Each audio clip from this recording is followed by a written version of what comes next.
President Trump is getting ready to make a speech to Congress in his first major address of the term. I'm Greg Copeland. We will bring you the speech live at 6 o'clock. But first, we take a look back at some of President Trump's biggest moves in his first month and a half in office.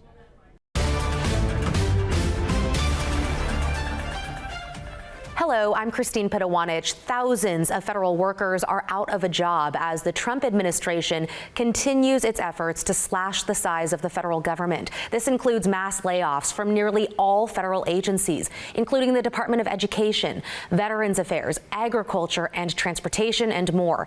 Many people received a notice just before Valentine's Day and are now scrambling to figure out what to do next.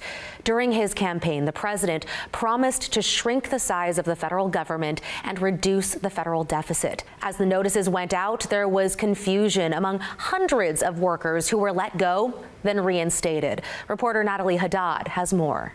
This comes as the Trump administration reversed its decision to terminate hundreds of federal employees who work on the nation's nuclear weapons program. This comes as President Donald Trump's Department of Government Efficiency, or DOGE, looks to trim federal workforce to save money. Now, hundreds of employees with the Department of Energy's nuclear weapons program was abruptly laid off Thursday. At least 300 workers were affected. Many attempted to return to their office Friday morning, but found themselves locked out. Other employees lost access to their email accounts before being told they were let go. Now the department is working hard to rehire them, getting in touch with them. Meanwhile, they aren't the only federal workers out the door. The IRS will lay off thousands of their workers, according to two sources familiar with the agency's plans. Cuts could happen as soon as this week. Now, it is unclear how many workers will be terminated, but this comes as we are in the middle of tax season, which just started a month ago. Now, other agencies looking at employee losses on the federal level, the Department of Education and Department of Veterans Affairs. The Trump administration did offer buyouts to all federal workers. Only about 75,000 took advantage of it. The Trump administration ordered government agencies to lay off all probationary employees. These are employees who haven't gained civil service protections and have typically spent less than 2 years on the job. At the CDC, nearly 1,300 employees may get laid off. That's about 10% of the agency's workforce. Reporter Grace King spoke with some of those employees and is outside the CDC's headquarters in Atlanta with the details. The people I spoke with said they were literally sick to their stomach as they found out the news. Some of them are just 6 or 7 months away from a 2-year probationary period. Growing concerns about the future of public health as staff numbers shrink at the Centers for Disease Control. I think we're going to have a lot of reduction of these types of preventive services, and they're so important. Emory University environmental health professor Carmen Marcet understands the government's cost-cutting mission, but fears this is the wrong place to look. We aren't doing the types of heart screening that's important, or we aren't thinking about cancer prevention measures. Then in the next 5 to 10 to 15 years, we're going to see those diseases coming back. And those costs are going to be much higher than the preventive services that are being provided now by the CDC. His students at the Rollins School of Public Health are worried too. A lot of our students have opportunities to work with the CDC on projects, to do internships at the CDC and learn about what public health looks like out in the real world. And so they definitely are very concerned. They don't know what their next steps are going to be. Now, the Associated Press is reporting that employees affected will get 4 paid weeks of administrative leave. I want to point out, too, though, that this doesn't just affect new hires. Probationary employees can also include people who've been there for years but were recently promoted to new positions. We're also hearing from a woman who was one of those probationary employees at the CDC. As reporter John Duran explains, her work helped provide health care for first responders who answered the call on one of America's most tragic days. The language is pretty ridiculous. Rachel Shaw thought she found her calling with the Centers for Disease Control. I've been working there for a year and a half, and I loved it. It has a really great mission where you get to help people, first responders that were exposed to 9/11, get health care. Shaw worked in the World Trade Center health program. She says about 40% of its staff is expected to be cut. I am worried that people that gave up their health and their well-being to help on 9/11 and in the cleanup after are going to be hurt by these just blanket mass layoffs. Shaw found out she was unemployed hours ago. On Friday, I got notice that because I'm a probationary employee that I was going to be terminated. And I got the official notice at about 8 o'clock last night. Along with this letter, Shaw says was sent to all probationary employees let go at Health and Human Services. It reads, her performance has not been adequate to justify further employment at the agency.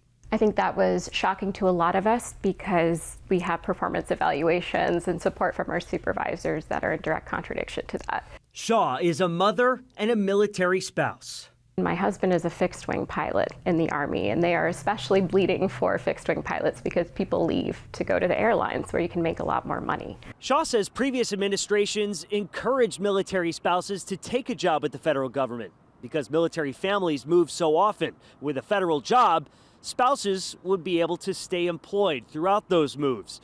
Well, Shaw tells me her recent layoff won't just have her on the job hunt, but likely her husband as well. When my husband's time is up, we're done. We don't want to do this anymore. Especially, we know that we're not a priority. We know that he can make much more money outside of the Army. Was that a decision that was made this weekend?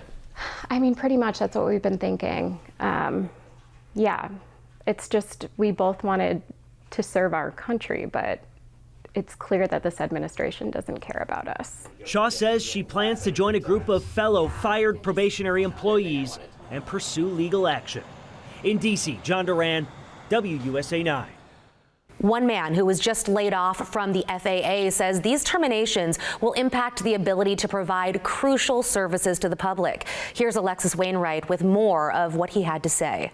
A disabled veteran says he was inspired to share his story after being laid off in hopes of change. He says he does important work with the FAA, and these cuts are putting the public at risk. It was just kind of like a total surprise. Jason King says he still can't believe he's without a job. He received this letter of termination Friday and is just one of the thousands of people who has been laid off as the Trump administration continues mass firings to shrink the U.S. federal government. I was kind of under the impression that I would be protected. So we have an SF-50, which is the equivalent to like a DD-214 in the military. King says he was coded for exemption because he's a disabled veteran. My unit directly with the FAA is directly involved with safety. He's worked with the Federal Aviation Administration for about 7 to 8 months. It just really makes me worry that they're cutting very essential people. The FAA is already really understaffed as it is. He says a lot of his team he works with were heavily involved with looking at what happened in the tragic plane crash near Reagan National Airport. You know, everybody's still trying to get their heads wrapped around what just happened. And the next thing you know, they're cutting people from the safety department who deal directly with those type of incidents. He sends a firm message to President Trump and his administration. I would say aviation safety should never be treated as a budget item that can just be completely cut. Weakening the FAA's safety workforce threatens public trust and increases the likelihood of future accidents. And there are more agencies that are expected to follow suit. King tells me during his last day of work, there was a list of 500 workers who were being considered to be cut from his office. Alexis Wainwright, WUSA 9. These cuts to the federal workforce could also impact the power supply for millions of people in the Northwest. Reporter Kyle Aboshi from our station in Oregon explains. The Portland-based Bonneville Power Administration could lose nearly 20% of its workforce because of President Trump's effort to shrink the size of the federal government. According to the BPA, about 200 workers resigned after accepting a federal buyout. An additional 90 job offers were rescinded, and late Thursday, sources say more than 100 new workers were fired. A former administrator of the BPA warns the job losses could leave us in the dark due to unplanned outages. This affects every citizen in the Northwest in a major adverse way. And we're putting a significant lights out risk for virtually every customer in the Northwest, particularly those in Oregon and Washington. BPA workers literally keep the lights on in the Pacific Northwest. The BPA owns and runs 75% of the high voltage transmission in the region and provides 30% of the power. We are absolutely concerned about electricity system reliability with the workforce cuts that are happening at BPA. Scott Sims, executive director of the Public Power Council, which represents BPA customers, warns the people let go are not easily replaced. They are electricians, scientists, and cybersecurity experts. These are very specialized positions where we're seeing folks that are leaving, sometimes in an entire shift of folks. So that means that we'll need to have Bonneville cover those shifts with other personnel, and that's just stretching them even further. The BPA is a nonprofit that receives no money from taxpayers. It's self-funded by selling power at the wholesale level to utilities. All these staff cuts will not save the administration or the federal taxpayer one dime. The BPA also confirmed it shut down its culture office to be in compliance with President Trump's order cracking down on all diversity, equity, and inclusion initiatives. Meantime, protests have erupted across the country in support of federal workers. When we come back, we'll hear from some of the demonstrators, plus the Trump administration's response to the layoffs, defending their decisions. We'll be right back.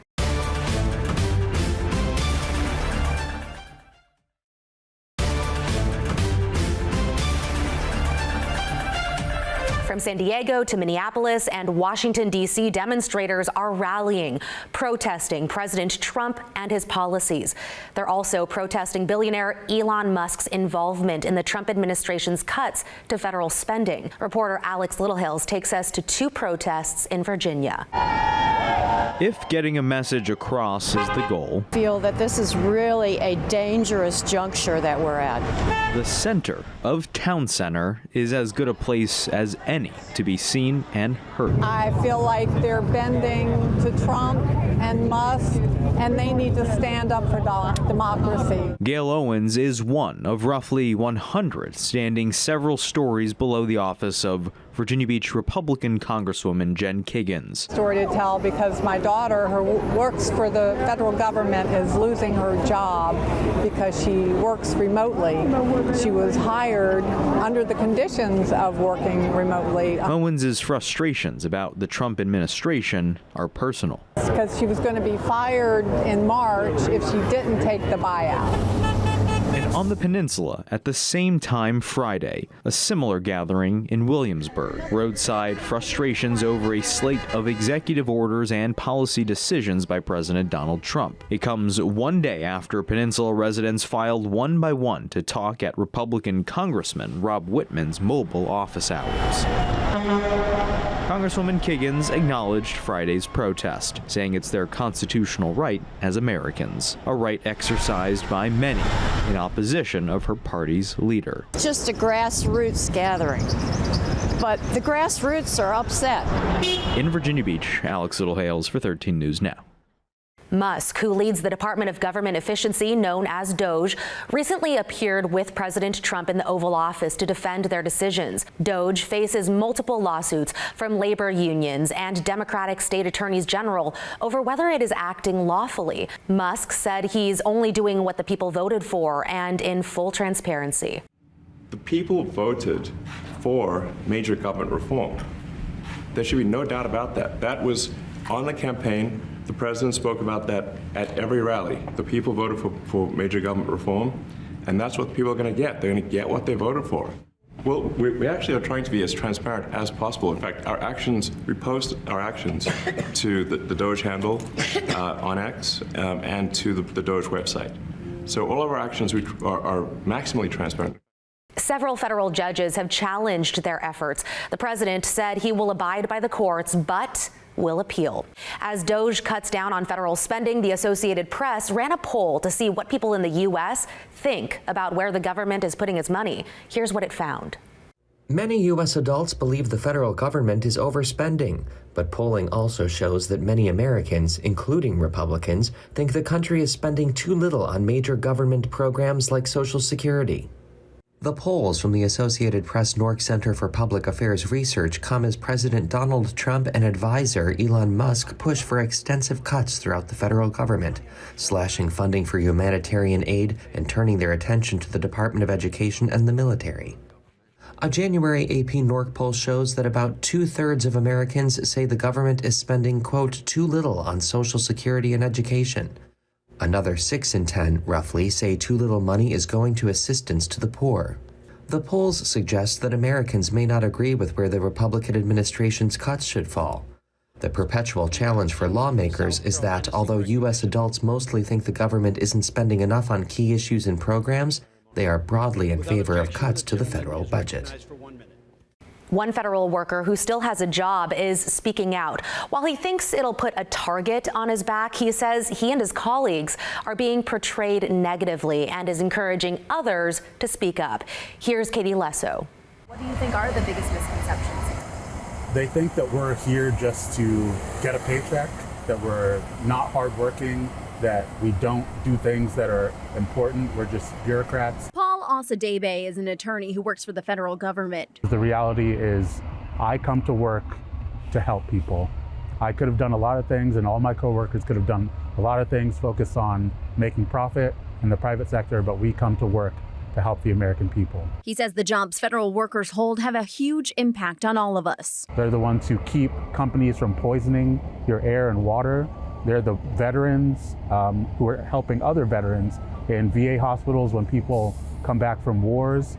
They're the people protecting you from being scammed by banks.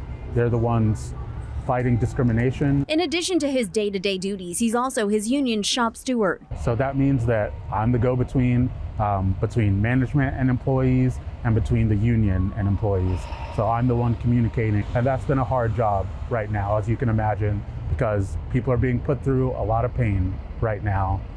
They're looking for answers, but the answers are difficult right now. The past few weeks, he says, have been rough. It's been a nonstop attack from people from DOJ, people who are not in our chain of command, and people who are trying to get us to quit, resign, leave, and not speak out. But he says not speaking out is the opposite of what they need to do right now. I don't believe my job is in jeopardy. Probably talking to you right now isn't helping with that, but I believe people need to speak out right now. They're expecting the silence, they're hoping for it, and they're counting on it. And I believe the way out of this is for people to speak up about what is happening. We'll continue to monitor any developments and bring you the very latest. I'm Christine Pitawanich. Thanks for watching.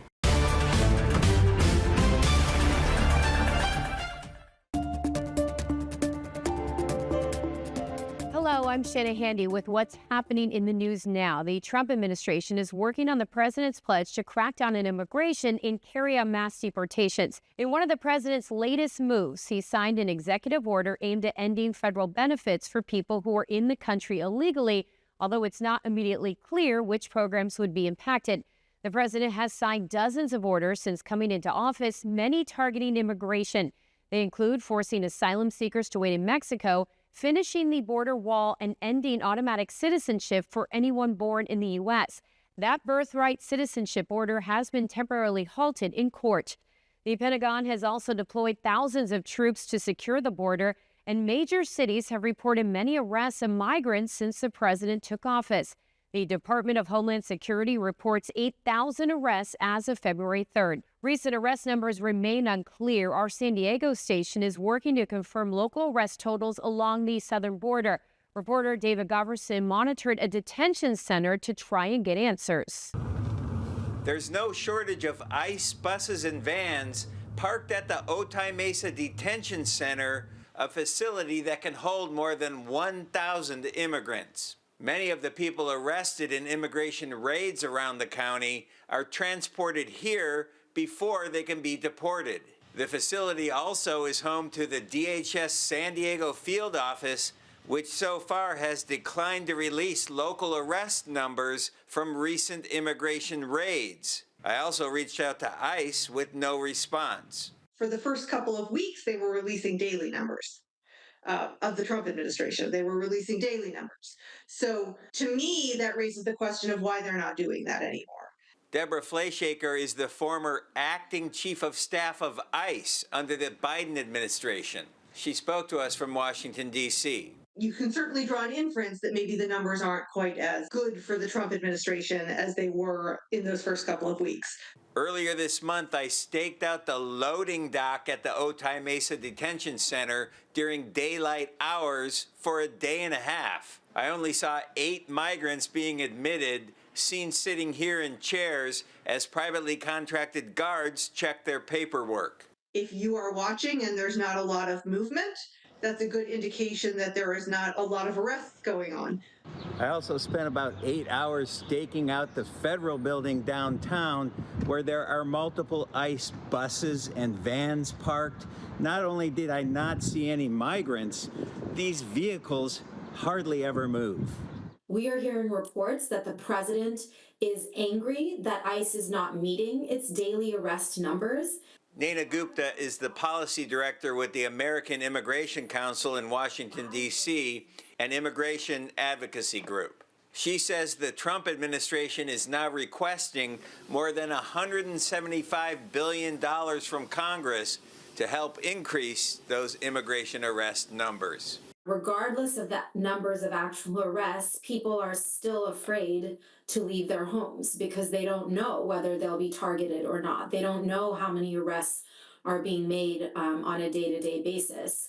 David Gottfredson, CBS 8. Across the country, people have held protests standing with immigrants. From Atlanta to Phoenix, Houston to Los Angeles, protesters have rallied in recent weeks against the president's policies. Here's reporter Gabriel Porras from our Sacramento station. On the front steps of San Joaquin County's courthouse Saturday, an immigrant community crying for justice. Justice meaning living under the laws of this place and the law enforcement to protect us too, not only one race. Both the San Joaquin County Sheriff's Office and Stockton PD have reaffirmed their commitments to not work with federal immigration officials and adhere to Senate Bill 54, known as California's sanctuary state law. But with the Trump administration this week suing states with similar laws and cracking down on illegal immigration, the fear is real. How is the community feeling right now? Right now, the fear is a big concern. My best friend and multiple of my friends are immigrants and they don't have their green cards. They used to go grocery shopping, oh, we need this, we need that, and now it's it's dark, you're by yourself. Every time you go out, you risk getting caught, and then you basically lose your family, you lose your life. Even though there is so much anger and frustration in the community, coordinators of today's protests wanted to keep things peaceful. They wanted to drive home the message that they don't support violence. The operation of the ICE, they continue to go and check for looking for some criminal or people who committed something wrong in the community, but that's their job, and we are not protecting criminals. We are protecting working people, working families. People and families who activists say are now too scared to work and want to be treated justly. We all know that if you don't have farm workers in the field, you're not going to have anything on your table. Don't fear. Come. If they have any business in the court, pay some tickets or whatever, don't have fear. Come. Continue your normal life. Is our message. In Stockton, Gabriel Porras, ABC 10. Right now, many states are debating the role of local police helping federal agents with the president's immigration plans. Some lawmakers have introduced legislation to address it. We'll start in Arizona with reporter Brum Resnick, where a bill is moving its way through their state legislature. The so-called Arizona ICE Act would encourage law enforcement agencies to work closely with federal authorities to detain undocumented immigrants accused of committing crimes. I am extremely confident there'll be no racial profiling. Republican Senate President Warren Peterson rejected arguments that his bill would return Arizona to the days of SB 1070, notorious for racial profiling by then-Sheriff Joe Arpaio. And if you don't have your identification or a visa authorizing you to be here, then now you're here illegally. But Peterson was challenged over bill language that would broaden law enforcement's role beyond detaining potential deportees for ICE. Each law enforcement agency, the bill says, shall use its best efforts to support the enforcement of federal immigration laws. Why can't we strike that out if your intent is only detainers? Peterson's response confirmed a broader role. I didn't say my only intent was detainers. But he was cryptic about the intent of use your best efforts. That's a self-evident statement. If you don't understand that, I don't know how to help you understand that. We'll head east to Florida now, where the state's governor has signed a bill that works with the Trump administration's immigration policy. Eric Glasser with our Tampa-based station picks it up from here.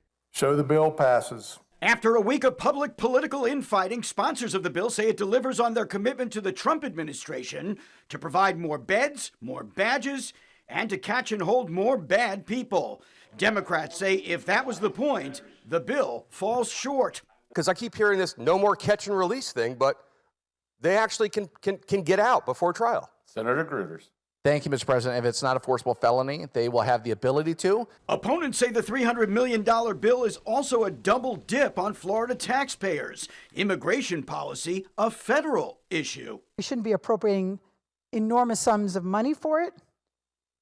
And I think it's just to make a political point. Critics say lawmakers should be spending time on pocketbook issues like inflation and insurance. And there was bipartisan opposition to the bill's provision targeting 6,500 so-called dreamers, children of illegal immigrants attending Florida universities who will now lose their in-state tuition waiver. I just thought it was petty, and I'm sure that President Trump was not focused on this. The compromise bill also takes full control out of Governor DeSantis' hands, creating a state board to work with federal officials. Migrant transports only occurring by federal request and only with federal reimbursement. This bill isn't the end-all be-all, but it will have maximum coordination and collaboration with President Trump, with ICE, and we're going after the criminal illegals that are out there on our streets. We're back with more coverage after the break.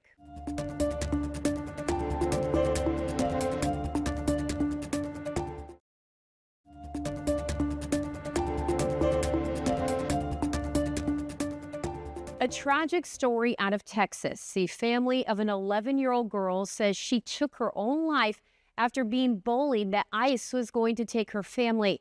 The family of Jocelyn Carranza is now pushing for change. Reporter Kevin Reese was there as she was laid to rest.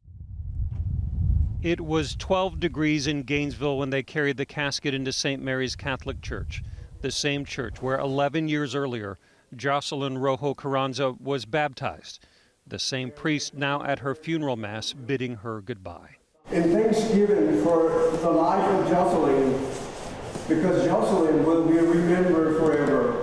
Jocelyn died February 8th, 5 days after she attempted suicide at her home in Gainesville. She would have been 12 years old this June. The bullying. It's true. It started on the bus. There was a situation on the bus where that started. Her mom says bullying got so bad at Gainesville Intermediate School that Jocelyn was meeting with a school counselor several times a week.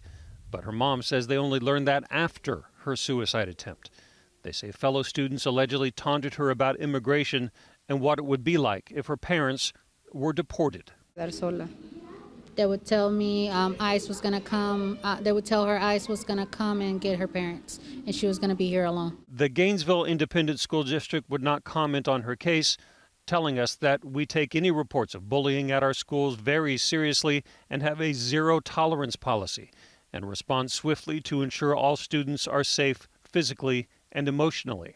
Her family says they didn't help Jocelyn. I want justice for my child. I want this not to go unhandled.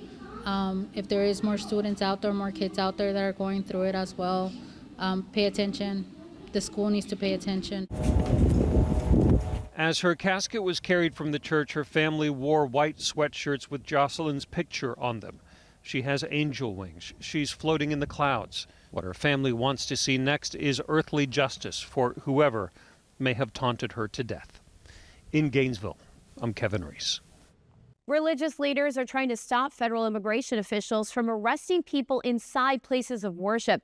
This comes after the Trump administration changed a policy allowing federal agents to detain immigrants in what were once considered sensitive areas.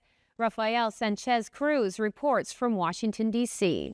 The Trump administration did away with that long-standing immigration enforcement policy that barred federal agents from conducting these kinds of arrests inside of sensitive areas like hospitals, churches, and schools. And now religious leaders have filed lawsuits in both Maryland and here in D.C. federal courts. They're arguing that this type of enforcement and detention inside of places of worship like the one behind me violate people's rights to practice their religion. I'm not satisfied. There's more criminal aliens that need to be arrested. That's the White House border czar, Tom Homan, vowing this week to ramp up the arrests of undocumented immigrants. There haven't been raids yet. DC-based advocate Abel Nunez says the detention of immigrants without criminal records is what's fueling the fear among the undocumented community. Now that ICE is going to be going to churches and schools, but the reality and the practicality of that happening in a large scale, we are yet to see. The families is very, very, very afraid. It's nervous, it's crying. 2 weeks ago, Father Vidal Rivas from St. Matthew's Episcopal Church in Hyattsville told WUSA 9 how church attendance had gone down since the Trump administration started their immigration enforcement efforts. It's a basic constitutional right to have free exercise of religion. And if people are afraid to come to church, that's a problem. Reverend Sean Rowe is part of the group of faith leaders who filed one of the lawsuits asking the courts to permanently prohibit immigration enforcement at places of worship or during religious ceremonies, unless immigration agents have a warrant issued by a judge. We're not commenting on immigration policy as much as we're saying you can't target churches. Now, a DHS spokesperson has said that this type of enforcement inside of sensitive areas would be, quote, extremely rare. However, Homan, the border czar, has defended their policies and their enforcement practices, including inside of schools. In Northwest D.C., Rafael Sanchez Cruz, WUSA 9. Schools around the country are responding to rising anxiety about raids on campus with that change in policy. In Denver, one district is suing the Trump administration to block ICE agents from detaining people at schools. Kim Christensen has the details. I never thought in a million years that I'll be in a situation as an educator to protect the sanctity of the schoolhouse. That's what Dr. Alex Marrero, superintendent of Denver Public Schools, says is the intention behind this latest legal action. DPS filed an injunction in U.S. District Court. The day after Inauguration Day, the Trump administration rescinded a 2011 policy that prevented ICE from making arrests at sensitive locations, like on school grounds. With the removal of that, it's created tremendous panic and even terror, well beyond fear. Marrero says that fear was on display 1 week ago when ICE carried out raids across the Denver area. He describes a moment when he witnessed 2 kids seeking sanctuary at school because ICE was going door to door at their home. 2 kids were running top speed to the school, and when they asked, why are you here an hour before the start of school day, it's because my mom told me to run. Corre, corre, corre, mi hijo. Right now, we're in a situation where we do not know if we can genuinely say schools are the safe haven, but yet for that parent who's experiencing that raid at home, school was. The raids may have not happened at schools that day, but Marrero says that still disrupted the school day. In one class at Place Bridge, where it's well over enrolled because they receive a lot of new to country students, hovering around 38 students on their register, I counted 7 when I walked into that class on that day. The goal of this lawsuit, Marrero says, is to have the sensitive locations policy reinstated, so ICE activity is restricted at schools. It's the fact that we want to protect the schoolhouse, never in a million years that I think that we'll have to take this position. We'll continue monitoring the latest developments and bring you updates. I'm Shanna Handy. Thanks for watching.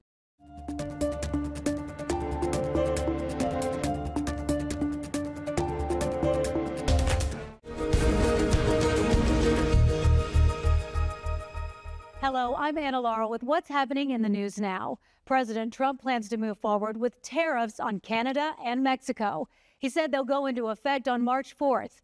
The president initially proposed 25% tariffs on Mexico and Canada back in early February, but he paused them for 30 days.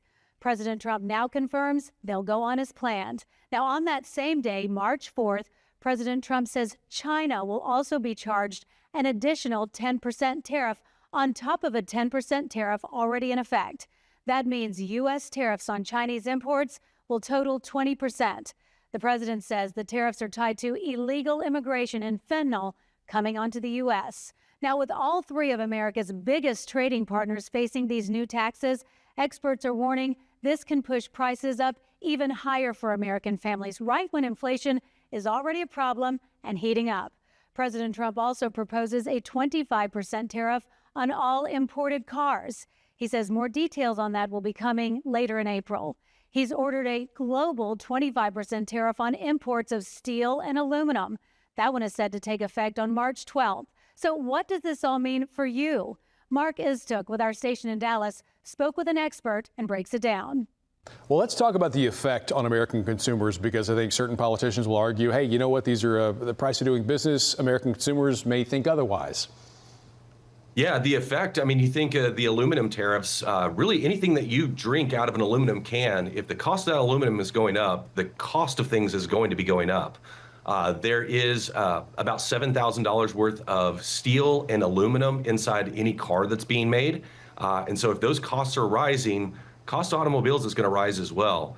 The tariffs going to Mexico are about 25%. If those get enacted in March, about half of our fruit and about 2/3 of our vegetables are coming from Mexico. So look to see those costs rise as well.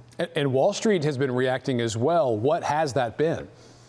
You know, when they announced the Canada-Mexico tariffs, they announced them really on Friday, and over the weekend we had a lot of volatility in the S&P 500 and in the Dow. By Monday, trading partners were talking, and so the market had a really big drawdown. By the afternoon, we had negotiations, and the market rallied because we were delaying those. Tariffs. I think right now what we're trying to see through is what amount of these tariffs is a negotiation tactic and what is real that we need to be implementing. Well, I think what's been tricky, too, is we saw what we thought were some concessions from Canada and Mexico, although it turned out later that they were just announcing things they'd already planned to do. So we'll see if that's what happens again when these are set to go into effect after that delay. But I know the goal ultimately is to equalize trading between companies, or at least try to get them closer to each other and to spur development here in the United States. But it seems like it's just more complicated than that, right? You just can't, like, snap your fingers and, have American factories pop up everywhere. That's exactly right. And one of the things that we're seeing for the people that we work with today is, for those of us that are looking at this and seeing the volatility in the market coming from tariffs, we've had 2 years of 20% gains in the S&P 500. And a lot of the folks that are coming into our office are pre-retirees and retirees, and looking at that and expecting that to continue. If these do get enacted and we do see a decrease in the global GDP and the economy starts to suffer, a lot of the folks need to take a look back at their retirement and look at their accounts to say, are you meeting the level of risk that you're supposed to be taking? Businesses are starting to feel the weight of these tariffs. After the break, Tram Mai with our station in Phoenix picks up our coverage with the impacts we're seeing around the country.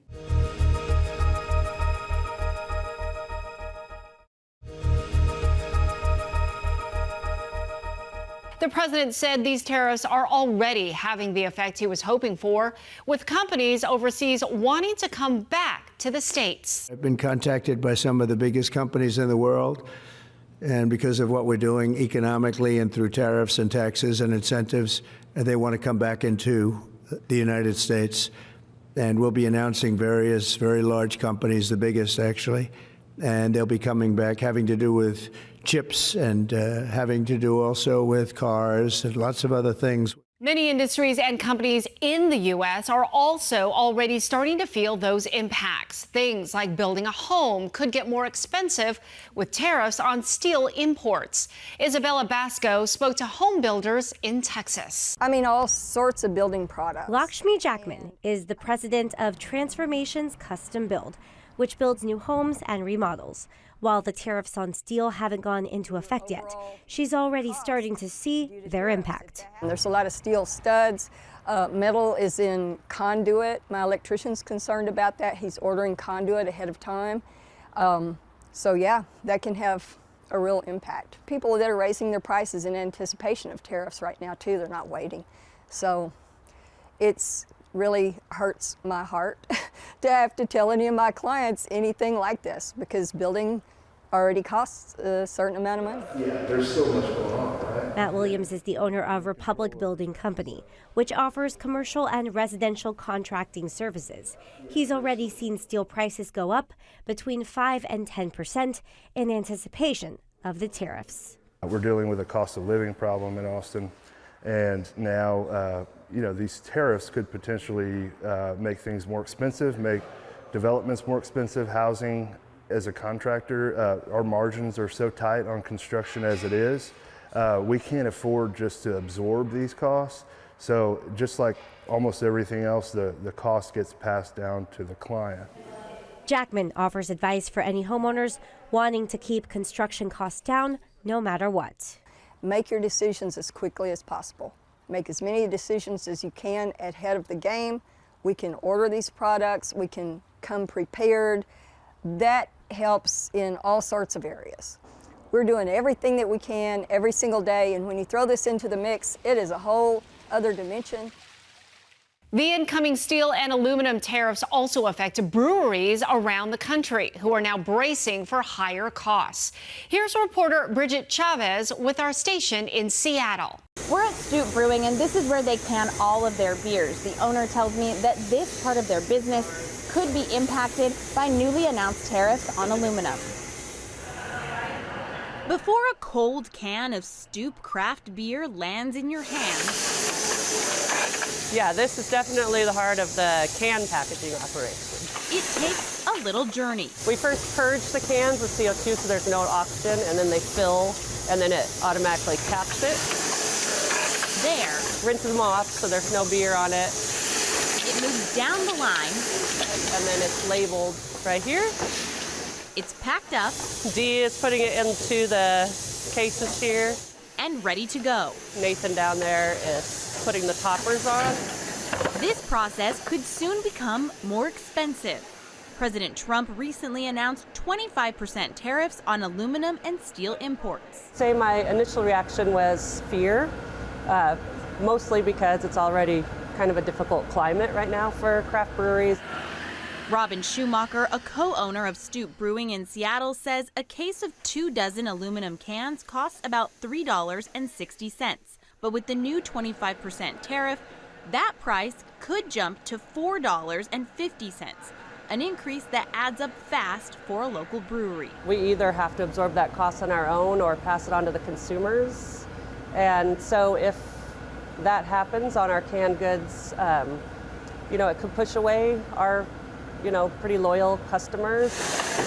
Daniel Olson, the executive director of the Washington Brewers Guild, says these tariffs will hit hard, impacting the more than 400 craft breweries across the state. And for breweries that are already operating on very slim margins, it is likely that there would be some cost passed on to the consumer, which no one wants to see.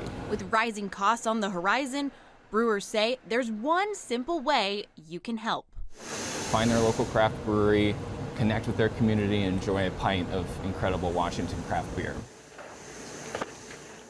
Canada is the largest provider of steel imports. It brought in more than 6 million tons last year alone. Joyce Taylor from our station in Washington State spoke to the Premier of British Columbia. They talked about the effects the tariffs could have on our relationship with Canada. First of all, is this going to start a trade war, do you think, between the U.S. and Canada? Well, it's really hard for us to predict up here north of the border about exactly what is in the president's mind, where he wants to end up here. It's clear to us that just the threat of tariffs are having impacts here in Canada. If tariffs actually show up and come in and are implemented, they will have a significant impact on costs on both sides of the border. It's going to cost jobs as well as money out of pocket for Americans and Canadians alike. And Canada is willing and ready to respond and retaliate in kind, but we don't want to. We don't want this fight. Americans are our friends, and we work better together. Businesses in Whatcom and Skagit counties are concerned that fewer Canadians might trek across the border to visit. How might anti-American sentiment impact our state? The vibe in Canada is not a good one right now. We're hearing the president regularly say that Canada should be the 51st state, that he doesn't understand why we're an independent country, that he thinks that we would fail in the absence of the presence of the United States. And it's the kind of divisive, anti-Canadian language that we just never heard before. And so it's deeply unsettling to people. And we've seen examples, and I think it's unfortunate. We've seen booing of the national anthem. I can tell you Canadians are feeling pretty upset and angry about these threats to our country's sovereignty. And we really want to get back to where we were before with the states. Have you been in touch with our governor, Bob Ferguson, to talk about ways maybe to mitigate any potential economic fallout? Yeah, I was really grateful that Governor Ferguson made the time to meet with me very early in his mandate. I was clear with the governor. I know, like, it's a difficult time right now to be talking about deeper integration with the United States, but we have to maintain those people-to-people ties. And he was very kind to offer that our cabinets should get together and chat. You have called Trump's tariffs a declaration of economic war. I've heard you use this word war a couple of times. You also called it a complete betrayal of the bond between our countries. What do you think this means long-term for the relationship between the U.S. and Canada? Long-term? Well, long-term, I know that we're going to get back to a place of where we were before. But over the next 4 years here in Canada, we are preparing a number of pieces. We're preparing retaliation in the event that tariffs are imposed, and it appears that steel and aluminum are next. We are preparing and we are diversifying our economy away from the United States, around the world, to ensure that we're not in this position again of being beholden to one person in the White House. And so we're solving a lot of problems that have bedeviled us for a long time because of this crisis. And we're going to ensure that we fight hard if we're attacked to defend ourselves, but also that we don't want to be in this position again. The president has also proposed reciprocal tariffs. So what are they and how do they work? Reporter Tim Lammers explains. If you're not familiar, tariffs are import taxes that are paid by the importer. That means if the U.S. puts a tariff on Chinese imports, it's not China who pays that tax, it's the U.S. companies who have to pay the U.S. government a tax to buy those products from China. Think of it as an incentive to buy local. But the real question is, what do those U.S. companies then do to offset those extra costs? Some people will say that that is borne by the company that's importing that, or is borne by the country that's exporting it. Ultimately, that gets passed on to the consumer in terms of higher prices very often. Heath Grossman is a partner with Johnson Brunetti Investments. He said the consensus amongst economists is that blanket tariffs are inflationary, meaning they raise consumer prices. But again, the Trump administration is now saying it will try reciprocal tariffs instead.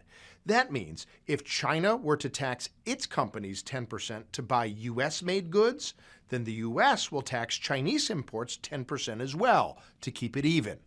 Is that a more or less optimal outcome for the American consumer, or do we not know? Well, we don't know at this point. I mean, I think tariffs across the board, universally viewed as inflationary and not a good idea. Tariffs can be used a little bit more strategically in certain industries to protect that industry and to protect American jobs. So this could be an effort to make the U.S. economy more self-sufficient at the potential costs of raising costs for Americans. But Grossman also said that simply threatening tariffs may do the trick, just like how the threat of blanket tariffs on Mexico and Canada quickly led to more trade talks. So maybe this is a little bit more of a negotiating tactic, and we can get some countries to come to the table and loosen up their trade practices with us, and everybody can benefit all around. Yeah, but who knows? We got to see. I'm Tim Lammers, Fox 61 News. We'll continue to monitor this and bring you any updates. I'm Tram Mai. Thanks for watching.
It is 9:05 in Washington, D.C. right now. We're going to give you a live look at the U.S. Capitol.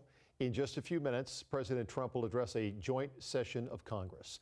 Thanks for being with us tonight. I'm Greg Copeland. We will be bringing you the president's speech live right here, and then afterward, we will have our analysis and a bit of discussion. Joining me tonight are Patrick Shetmer, professor at Seattle University, and presidential historian Rick Shankman. Glad to have you both in. So much to talk about before we even get to this. Let me start with you. What are you looking forward to hearing tonight? What do you think you'll hear?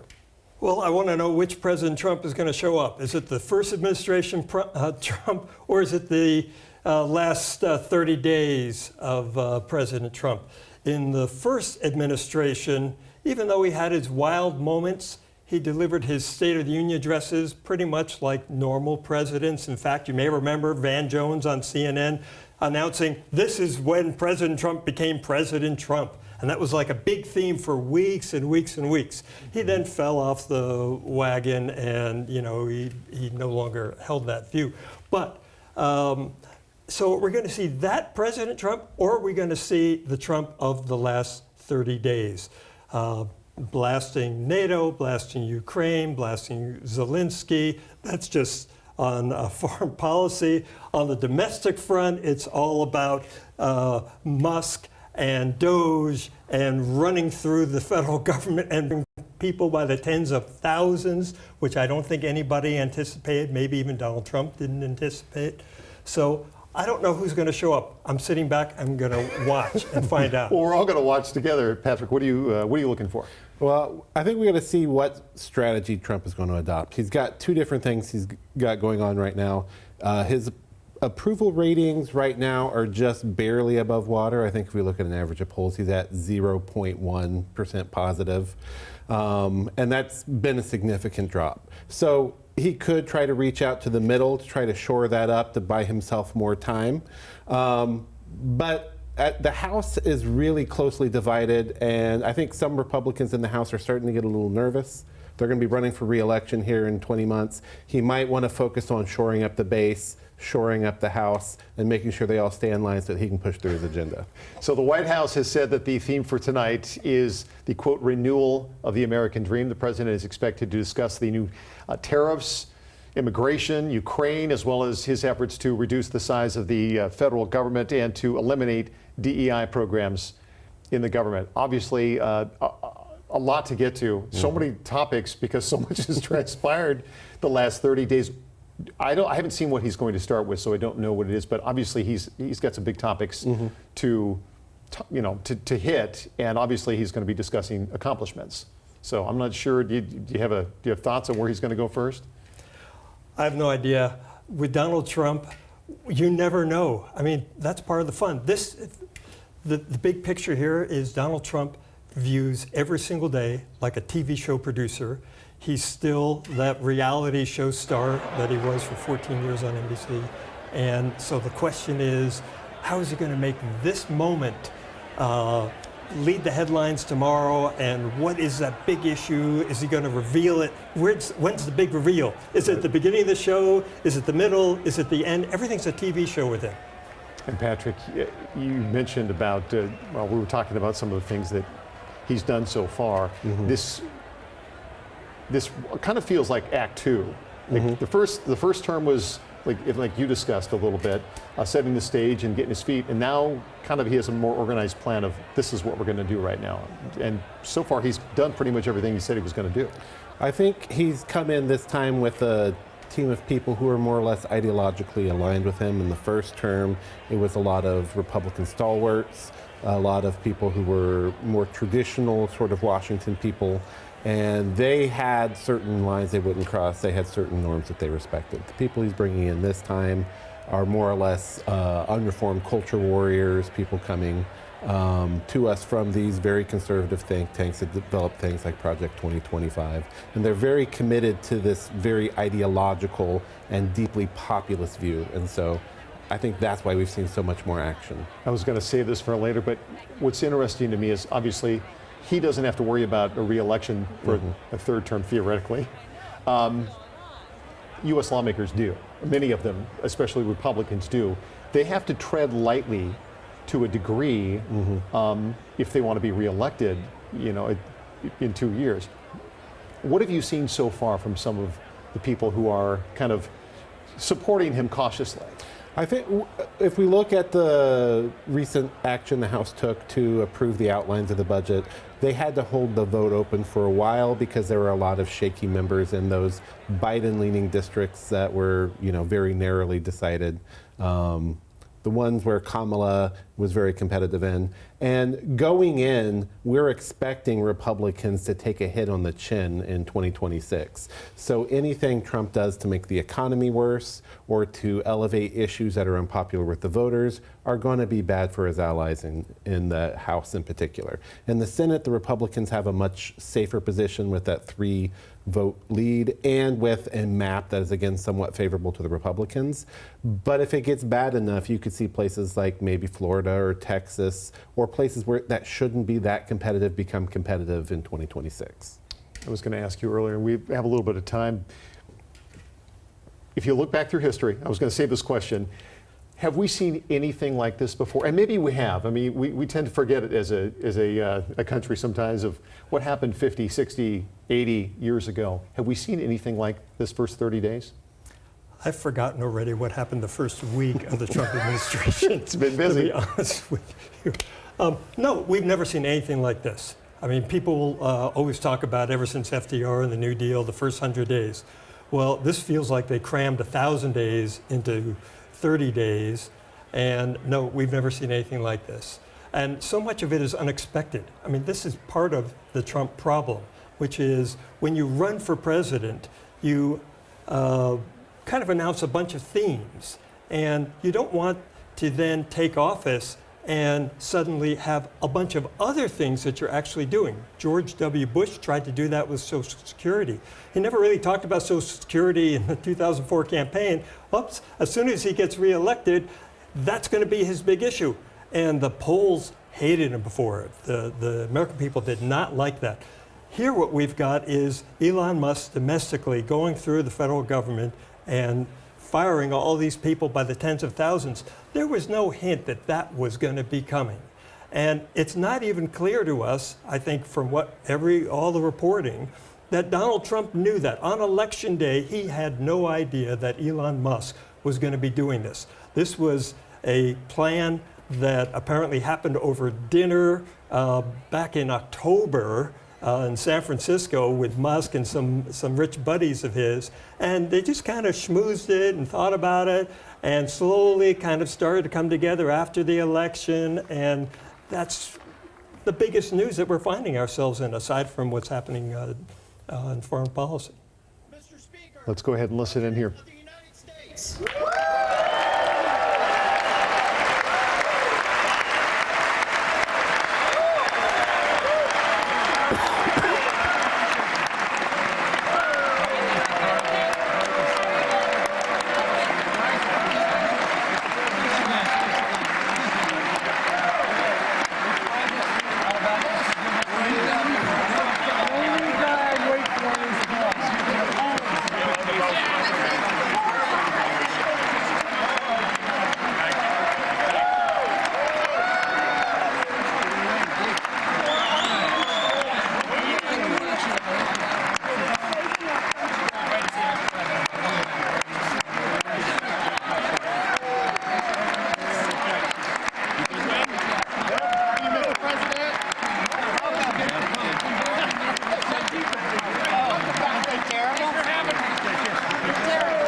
Thank you.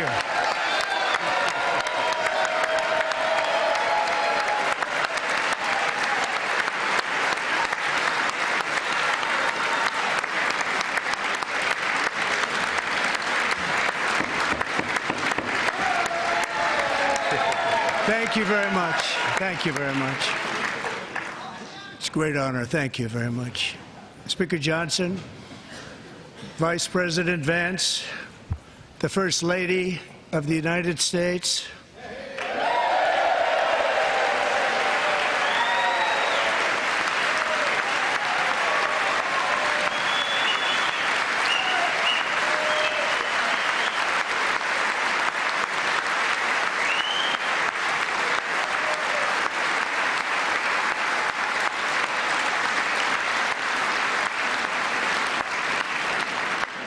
members of the United States Congress, thank you very much.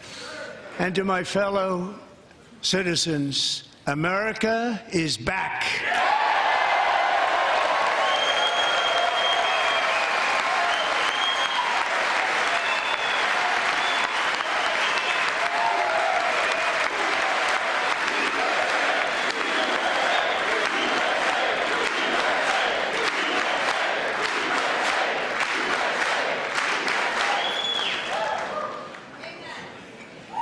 6 weeks ago, I stood beneath the dome of this Capitol and proclaimed the dawn of the golden age of America.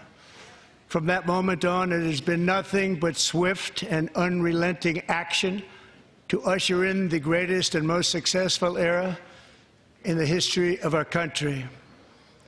We have accomplished more in 43 days than most administrations accomplished in 4 years or 8 years, and we are just getting started.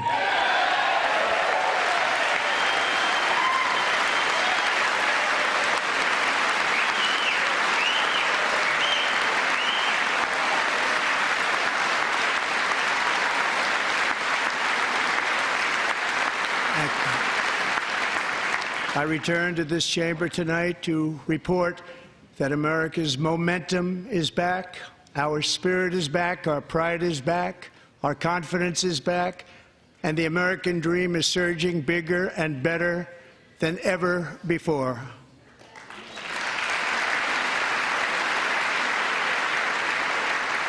The American dream is unstoppable, and our country is on the verge of a comeback, the likes of which the world has never witnessed and perhaps will never witness again. There's never been anything like it. The presidential election of November 5th was a mandate like has not been seen in many decades. We won all 7 swing states, giving us an electoral college victory of 312 votes.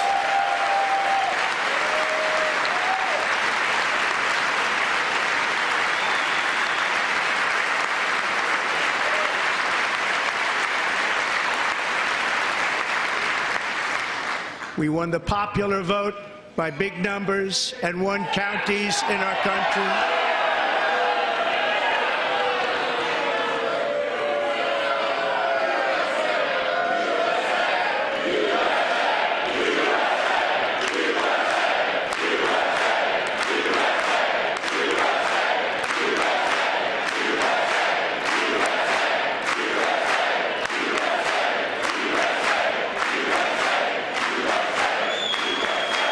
And won counties in our country, 2,700 to 525, on a map that reads almost completely red for Republican.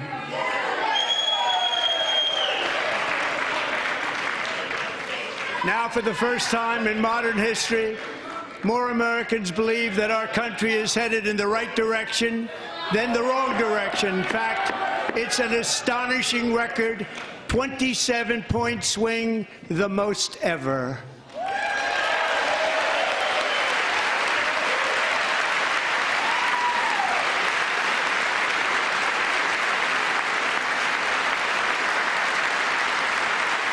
Likewise, Small business optimism saw its single largest one-month gain ever recorded, a 41-point jump.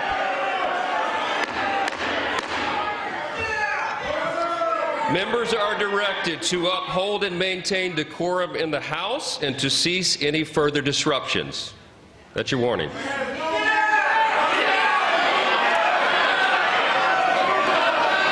Members are engaging in willful and continuing breach of decorum, and the chair is prepared to direct the Sergeant-at-Arms to restore order to the joint session.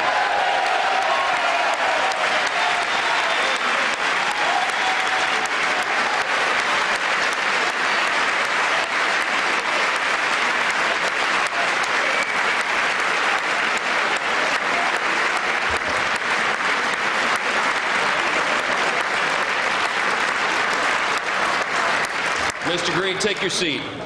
Take your seat, sir. Take your seat. Finding that members continue to engage in willful and concerted disruption of proper decorum, the chair now directs the Sergeant-at-Arms to restore order. Remove this gentleman from the chamber.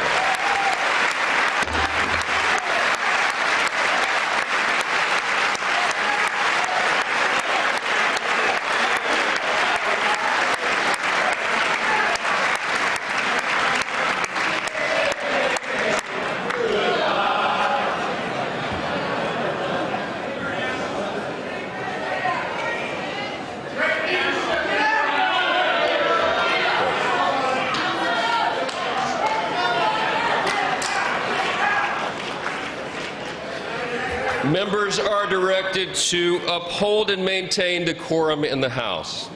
Mr. President, you continue. Thank you. Over the past 6 weeks, I have signed nearly 100 executive orders and taken more than 400 executive actions, a record, to restore common sense, safety, optimism, and wealth all across our wonderful land.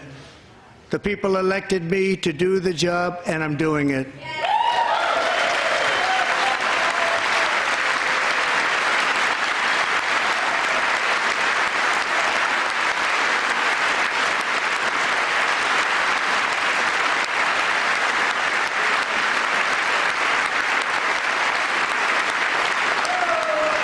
In fact, it has been stated by many that the first month of our presidency, it's our presidency, is the most successful in the history of our nation. By many.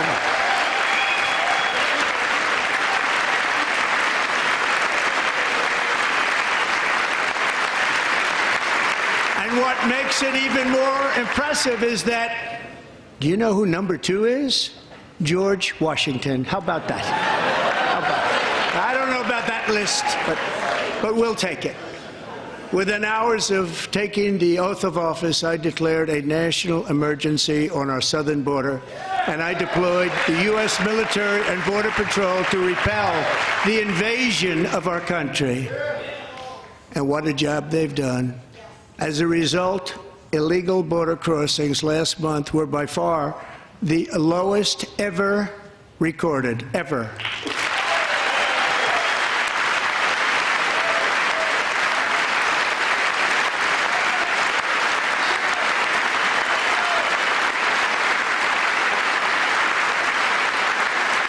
They heard my words and they chose not to come. Much easier that way. In comparison, under Joe Biden, the worst president in American history, there were hundreds of thousands of illegal crossings a month, and virtually all of them, including murderers, drug dealers, gang members, and people from mental institutions and insane asylums, were released into our country. Who would want to do that? This is my 5th such speech to Congress. And once again, I look at the Democrats in front of me, and I realize there is absolutely nothing I can say to make them happy or to make them stand or smile or applaud. Nothing I can do. I could find a cure to the most devastating disease, a disease that would wipe out entire nations, or announce the answers to the greatest economy in history or the stoppage of crime to the lowest levels ever recorded. And these people sitting right here will not clap, will not stand, and certainly will not cheer for these astronomical achievements. They won't do it, no matter what. Five times I've been up here. It's very sad, and it just shouldn't be this way.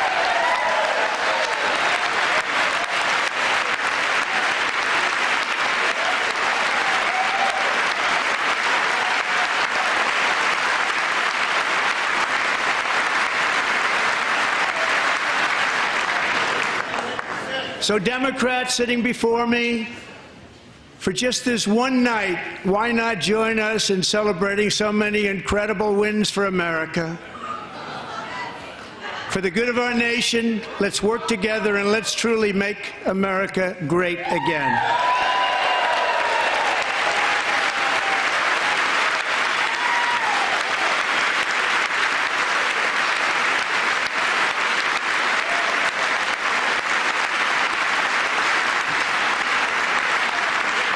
Every day my administration is fighting to deliver the change America needs to bring a future that America deserves, and we're doing it. This is a time for big dreams and bold action. Upon taking office, I imposed an immediate freeze on all federal hiring, a freeze on all new federal regulations, and a freeze on all foreign aid.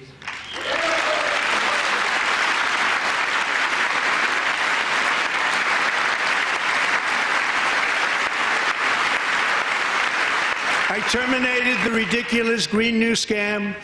I withdrew from the unfair Paris Climate Accord, which was costing us trillions of dollars that other countries were not paying. I withdrew from the corrupt World Health Organization.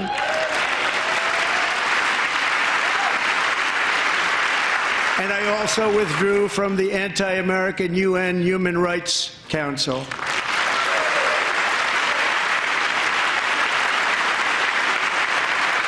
We ended all of Biden's environmental restrictions that were making our country far less safe and totally unaffordable. And importantly, we ended the last administration's insane electric vehicle mandate, saving our auto workers and companies from economic destruction.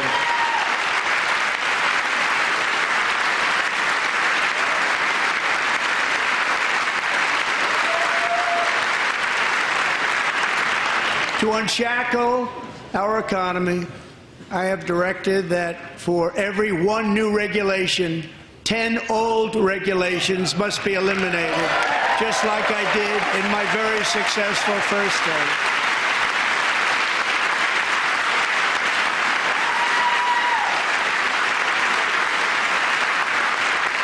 And in that first term, we set records on ending unnecessary rules and regulations like no other president had done before. We ordered all federal workers to return to the office. They will either show up for work in person or be removed from their job.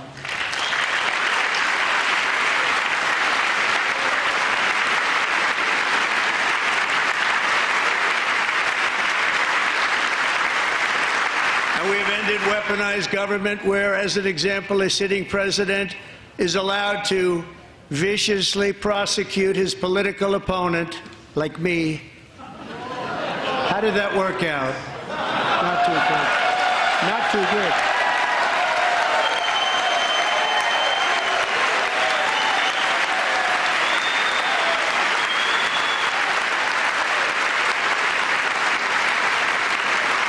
And I have stopped all government censorship and brought back free speech in America. It's back.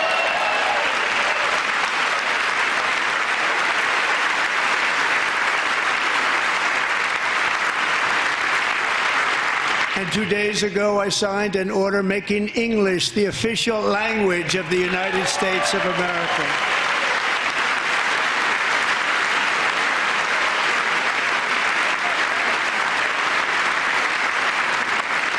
I renamed the Gulf Gulf of Mexico the Gulf of America.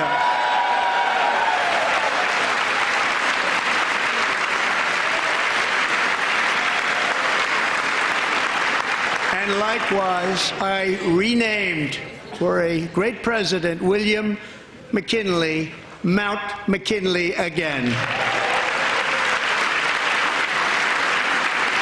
Beautiful Alaska. We love Alaska. We've ended the tyranny of so-called diversity, equity, and inclusion policies all across the entire federal government and indeed the private sector and our military. And our country will be woke no longer.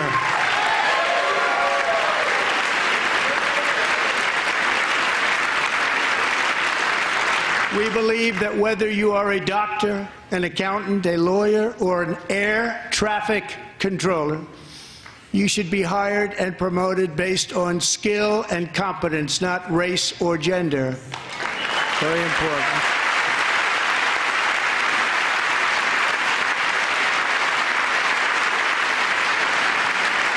You should be hired based on merit. And the Supreme Court, in a brave and very powerful decision, has allowed us to do so. Thank you. Thank you very much. Thank you. We have removed the poison of critical race theory from our public schools, and I signed an order making it the official policy of the United States government that there are only two genders, male and female.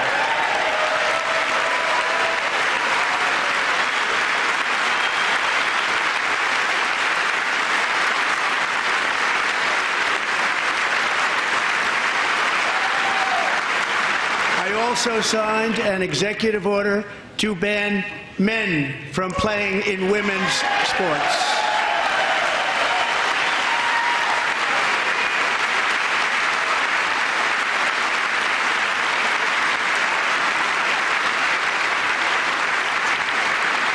Years ago, Peyton McNabb was an all-star high school athlete, one of the best, preparing for a future in college sports. But when her girls' volleyball match was invaded by a male, he smashed the ball so hard in Peyton's face, causing traumatic brain injury, partially paralyzing her right side, and ending her athletic career. It was a shot like she's never seen before. She's never seen anything like it. Peyton is here tonight in the gallery, and Peyton, from now on, schools will kick the men off the girls' team, or they will lose all federal funding.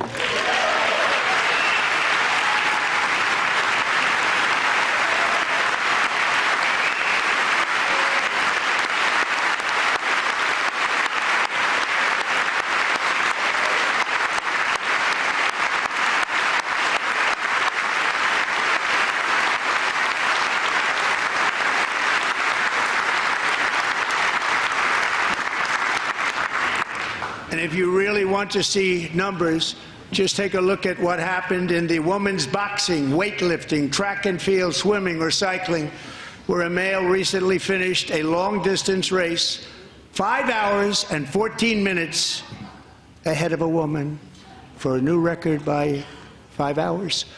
Broke the record by 5 hours. It's demeaning for women, and it's very bad for our country. We're not going to put up with it any longer.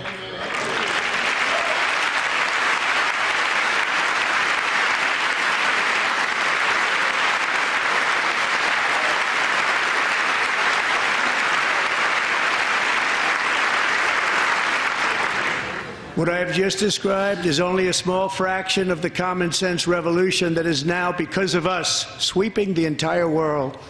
Common sense has become a common theme, and we will never go back. Never. Never going to let that happen. Among my very highest priorities is to rescue our economy and get dramatic and immediate relief to working families. As you know, we inherited from the last administration an economic catastrophe and an inflation nightmare. Their policies drove up energy prices, pushed up grocery costs, and drove the necessities of life out of reach for millions and millions of Americans. They've never had anything like it. We suffered the worst inflation in 48 years, but perhaps even in the history of our country. They're not sure. As president, I'm fighting every day to reverse this damage and make America affordable again.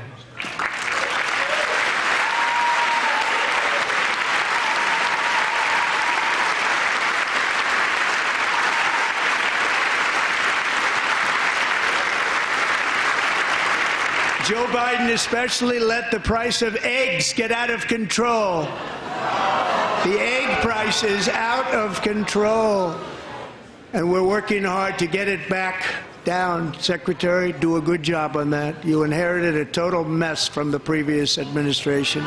Do a good job.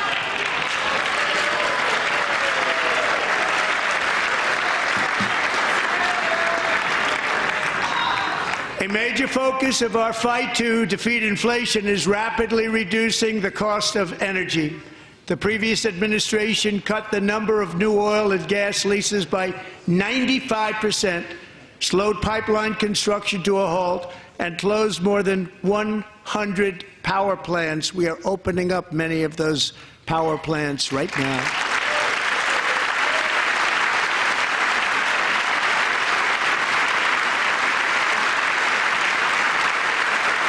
And frankly, we have never seen anything like it. That's why on my first day in office, I declared a national energy emergency. As you've heard me say many times, we have more liquid gold under our feet than any nation on earth, and by far. And now I fully authorize the most talented team ever assembled to go and get it. It's called Drill, Baby, Drill.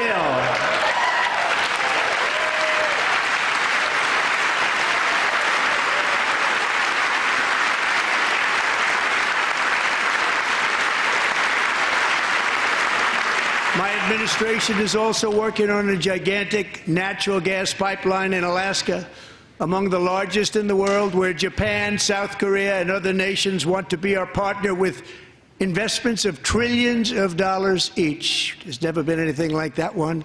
It will be truly spectacular. It's all set to go. The permitting is gotten. And later this week, I will also take historic action to dramatically expand production of critical minerals and rare earths here in the USA.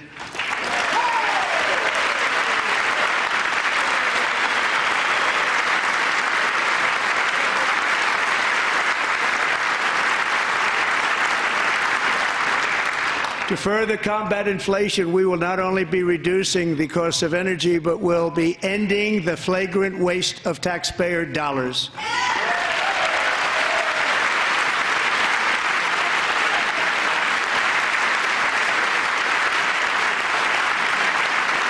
And to that end, I have created the brand new Department of Government Efficiency, DOGE. Perhaps you've heard of it. Perhaps.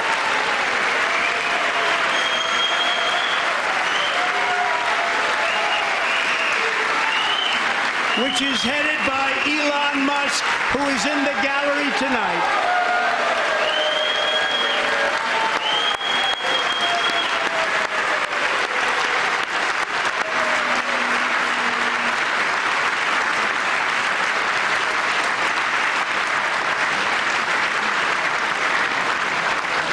Thank you, Elon. He's working very hard. He didn't need this. He didn't need this.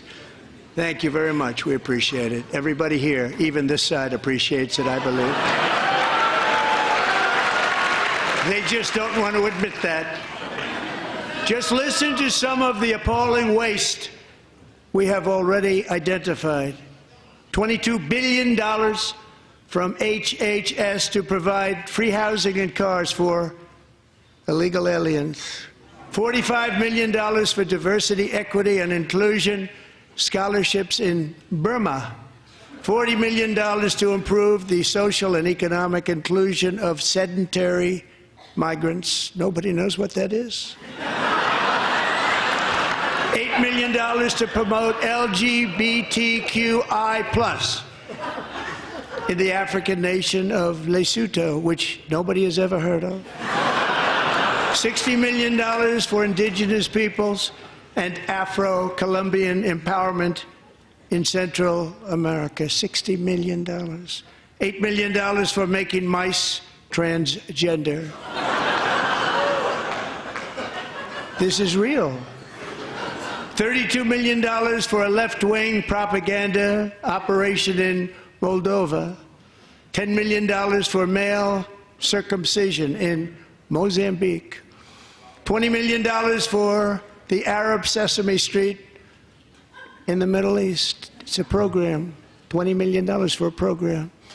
$1.9 billion to recently created Decarbonization of Homes Committee, headed up, and we know she's involved. Just at the last moment, the money was passed over by a woman named Stacey Abrams. Have you ever heard of her?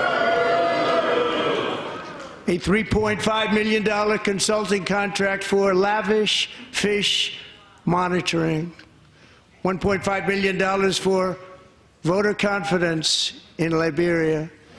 $14 million for social cohesion in Mali. $59 million for illegal alien hotel rooms in New York City.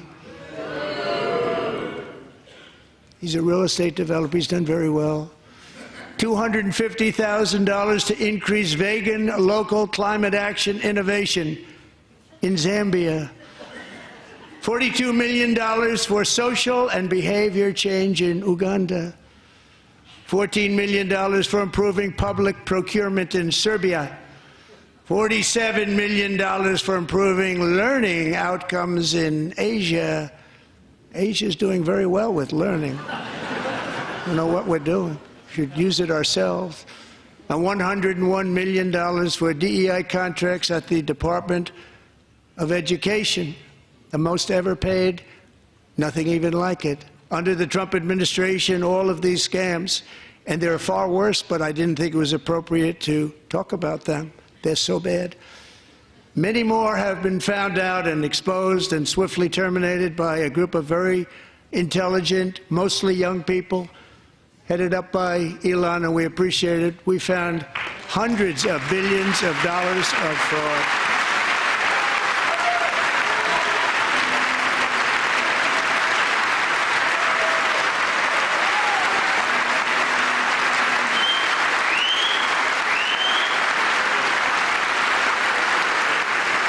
Taken back the money and reduced our debt to fight inflation and other things. Taken back a lot of that money. We got it just in time. This is just the beginning. The Government Accountability Office, a federal government office, has estimated annual fraud of over $500 billion in our nation, and we are working very hard to stop it. We're going to. We're also identifying shocking levels of incompetence and probable fraud in the Social Security program for our seniors, and that our seniors and people that we love rely on. Believe it or not, government databases list 4.7 million Social Security members from people aged 100 to 109 years old. It lists 3.6 million people from ages 110 to 119. I don't know any of them. I know some people that are rather elderly, but not quite that elderly. 3.47 million people from ages 120 to 129. 3.9 million people from ages 130 to 139. 3.5 million people from ages 140 to 149. And money is being paid to many of them, and we're searching right now. In fact, Pam, good luck. Good luck. You're going to find it. But a lot of money is paid out to people because it just keeps getting paid and nobody does, and it really hurts Social Security and hurts our country. 1.3 million people from ages 150 to 159, and over 130,000 people, according to the Social Security databases, are age over 160 years old. We have a healthier country than I thought, Bobby.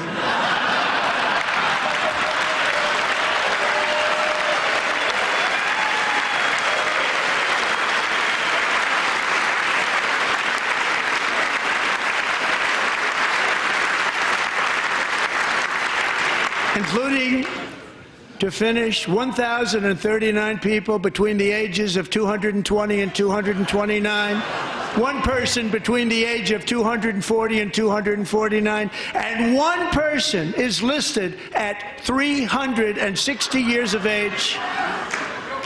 More than 100 years older than our country. But we're going to find out where that money's going, and it's not going to be pretty. By slashing all of the fraud, waste, and theft we can find, we will defeat inflation, bring down mortgage rates, lower car payments and grocery prices, protect our seniors, and put more money in the pockets of American families.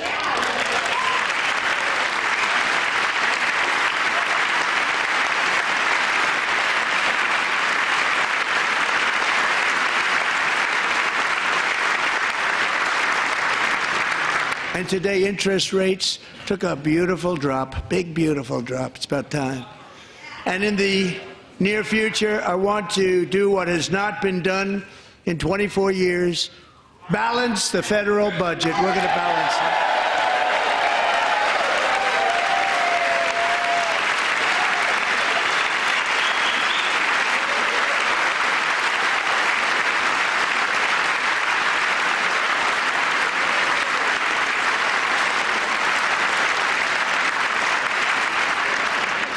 With that goal in mind, we have developed in great detail what we are calling the Gold Card, which goes on sale very, very soon.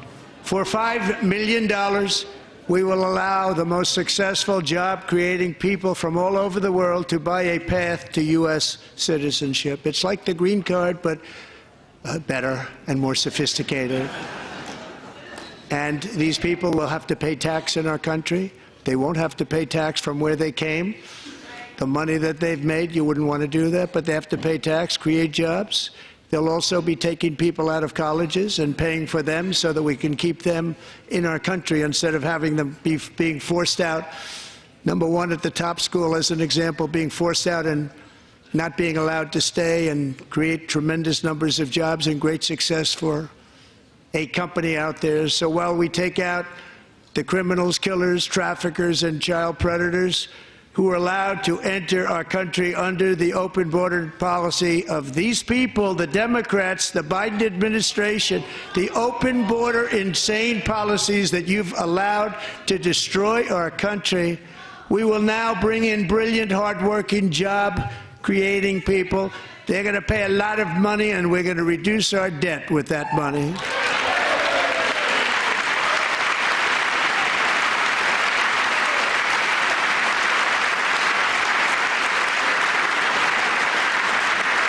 Americans have given us a mandate for bold and profound change. For nearly 100 years, the federal bureaucracy has grown until it has crushed our freedoms, ballooned our deficits, and held back America's potential in every possible way. The nation founded by pioneers and risk-takers now drowns under millions and millions of pages of regulations and debt. Approvals that should take 10 days to get instead take 10 years, 15 years, and even 20 years before you're rejected. Meanwhile, we have hundreds of thousands of federal workers who have not been showing up to work. My administration will reclaim power from this unaccountable bureaucracy, and we will restore true democracy to America again.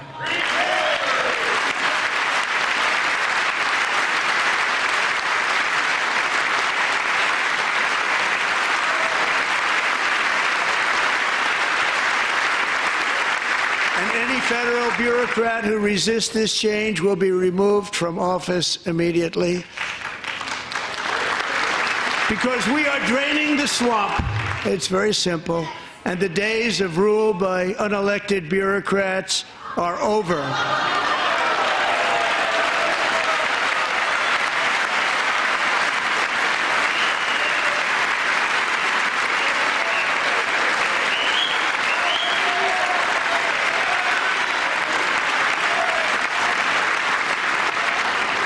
And the next phase of our plan to deliver the greatest economy in history is for this Congress to pass tax cuts for everybody. They're in there, they're waiting for you to vote. And I'm sure that the people on my right, I don't mean the Republican right, but my right here, I'm sure you're going to vote for those tax cuts, because otherwise I don't believe the people will ever vote you into office. So I'm doing you a big favor by telling you that. But I know this group is going to be voting for the tax.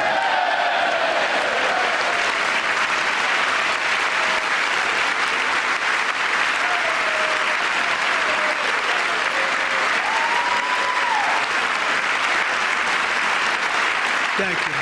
It's a very, very big part of our plan. We had tremendous success in our first term with it. A very big part of our plan. We're seeking permanent income tax cuts all across the board.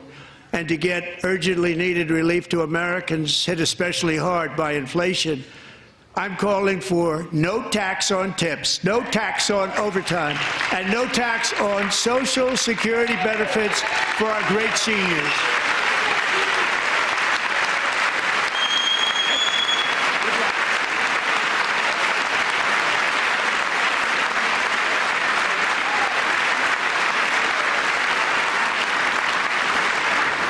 And I also want to make interest payments on car loans tax deductible, but only if the car is made in America.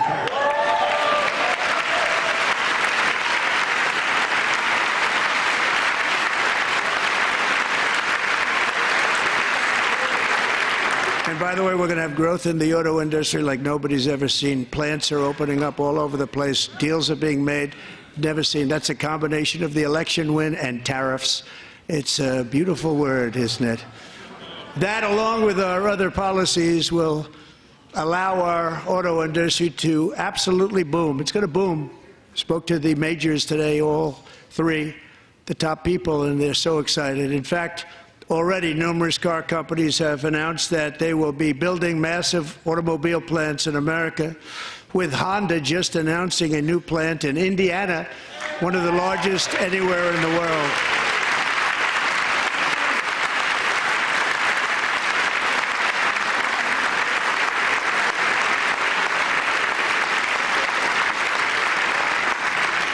And this has taken place since our great victory on November 5th, a date which will hopefully go down as one of the most important in the history of our country.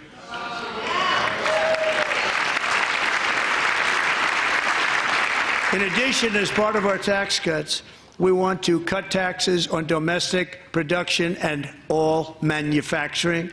And just as we did before, we will provide 100% expensing. It will be retroactive to January 20th, 2025. And it was one of the main reasons why our tax cuts were so successful in our first term, giving us the most successful economy in the history of our country, first term. We had a great first term.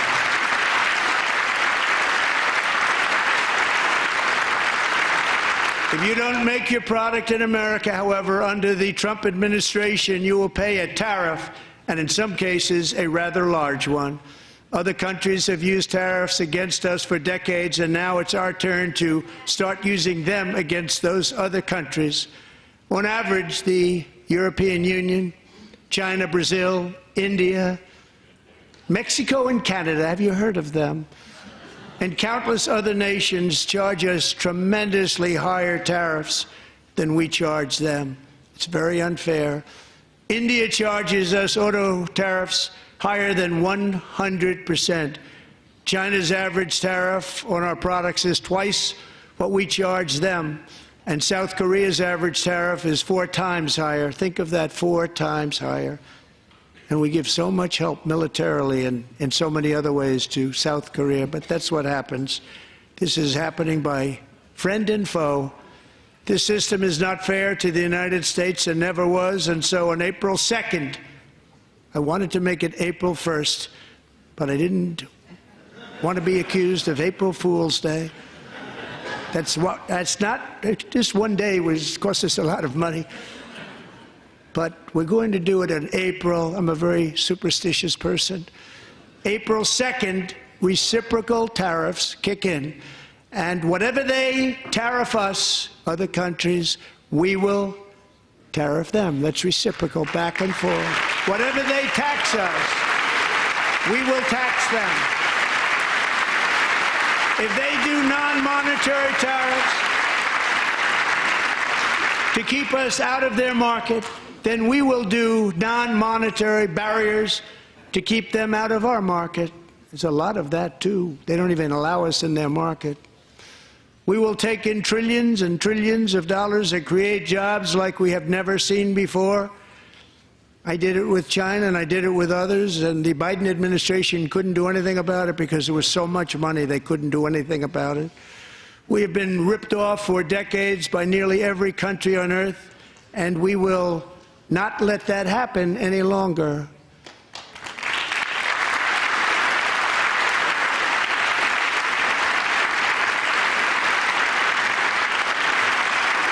Much has been said over the last 3 months about Mexico and Canada, but we have very large deficits with both of them. But even more importantly, they've allowed fentanyl to come into our country at levels never seen before, killing hundreds of thousands of our citizens and many very young, beautiful people, destroying families. Nobody's ever seen anything like it.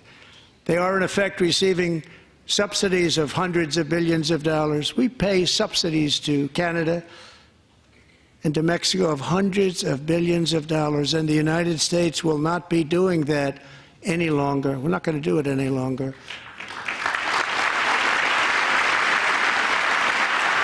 Thanks to our America First policies we're putting into place, we have had $1.7 trillion of new investment in America in just the past few weeks.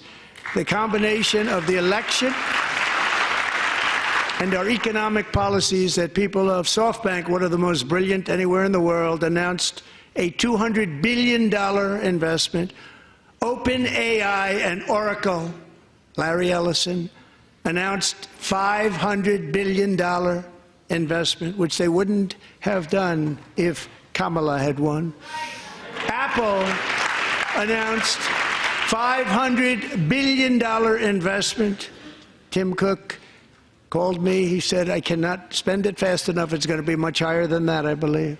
They'll be building their plants here instead of in China. And just yesterday, Taiwan Semiconductor, the biggest in the world, most powerful in the world, has a tremendous amount, 97% of the market, announced a $165 billion investment to build the most powerful chips on earth right here in the USA.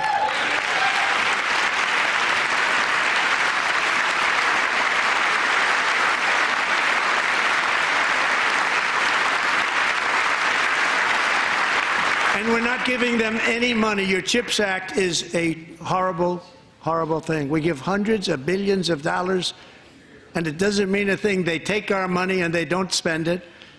All that meant to them, we're giving them no money.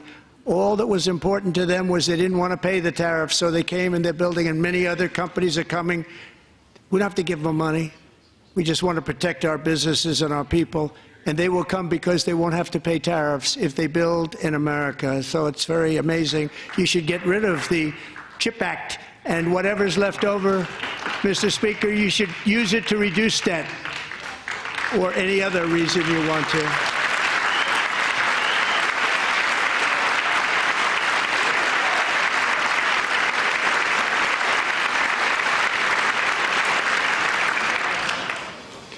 Our new trade policy will also be great for the American farmer. I love the farmer.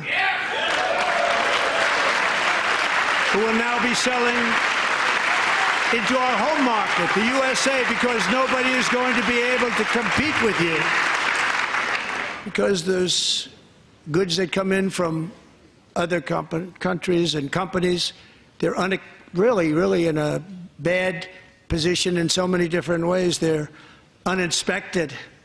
They may be very dirty and disgusting, and they come in and they pour in, and they hurt our American farmers. The tariffs will go on agricultural product coming into America, and our farmers, starting on April 2nd, it may be a little bit of an adjustment period. We had that before when I made the deal with China, $50 billion of purchases, and I said, just bear with me, and they did. They did. Probably have to bear with me again, and this will be even better. That was great. The problem with it was that Biden didn't enforce it. He didn't enforce it. $50 billion of purchases, and we were doing great, but Biden did not enforce it, and it hurt our farmers. But our farmers are going to have a field day right now. So to our farmers, have a lot of fun. I love you too. I love you too. It's all going to happen.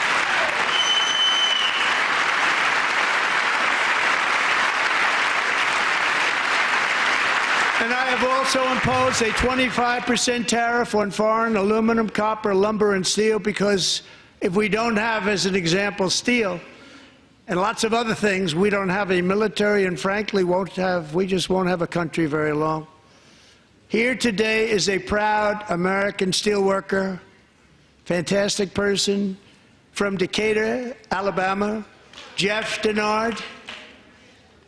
Has been working at the same steel plant for 27 years in a job that has allowed him to serve as the captain of his local volunteer fire department, raise 7 children with his beautiful wife, Nicole, and over the years provide a loving home for more than 40 foster children. So great, Jeff.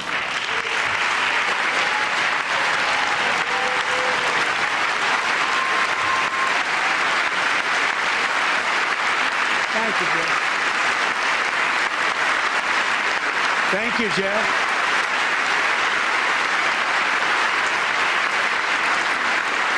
Stories like Jeff's remind us that tariffs are not just about protecting American jobs. They're about protecting the soul of our country.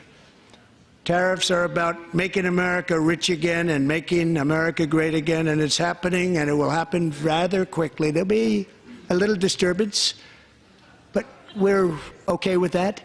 It won't be much. No, you're not. Oh. And look where Biden took us. Very low, the lowest we've ever been. Jeff, I want to thank you very much. And I also want to recognize another person who has devoted herself to foster care community. She works so hard on it. A very loving person, our magnificent First Lady of the United States.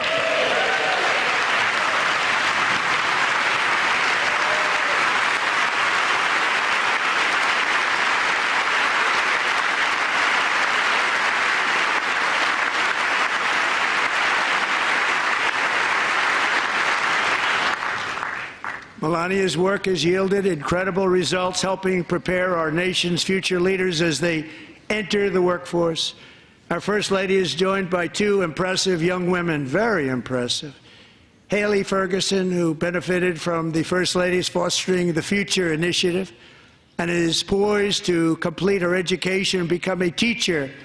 And Elliston Berry, who became a victim of an illicit deepfake image produced by a peer.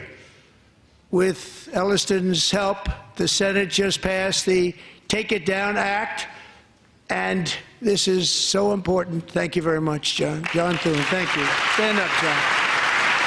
Thank you, John.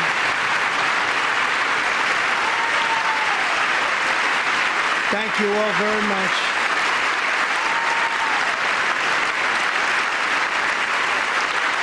Thank you. And thank you to John Thune and the Senate. Great job. To criminalize the publication of such images online is a terrible, terrible thing. And once it passes the House, I look forward to signing that bill into law. Thank you. And I'm going to use that bill for myself, too, if you don't mind. Because nobody gets treated worse than I do online. Nobody. That's great. Thank you very much to the Senate. Thank you. But if we truly care about protecting Americans' children, no step is more crucial than securing America's borders. Over the past 4 years, 21 million people poured into the United States. Many of them were murderers, human traffickers, gang members, and other criminals from the streets of dangerous cities all throughout the world. Because of Joe Biden's insane and very dangerous open border policies, they are now strongly embedded in our country, but we are getting them out and getting them out fast.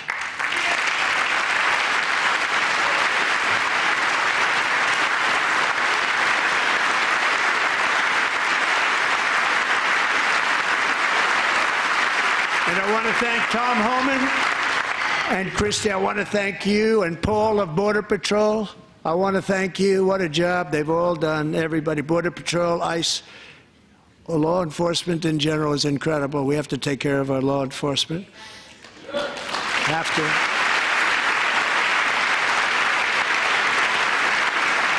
Last year,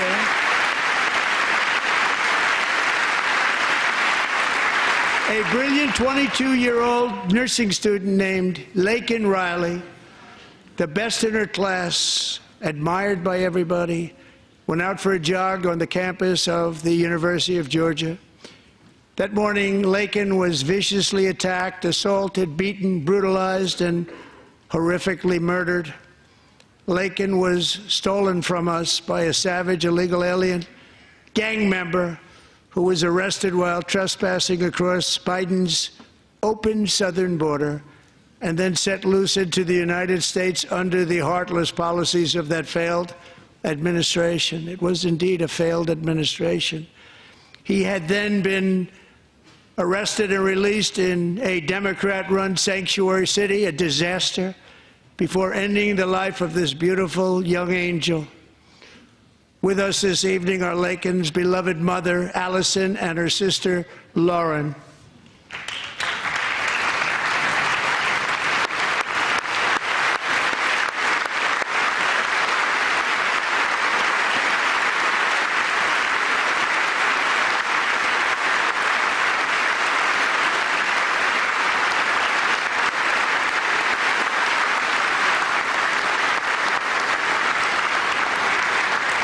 Last year, I told Laken's grieving parents that we would ensure their daughter would not have died in vain.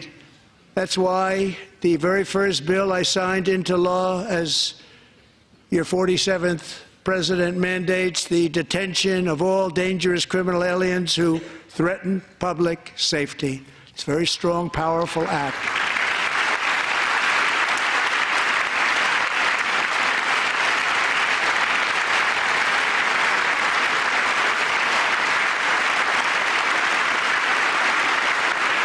It's called the Laken-Riley Act. So Allison and Lauren, America will never, ever forget our beautiful Laken Hope Riley.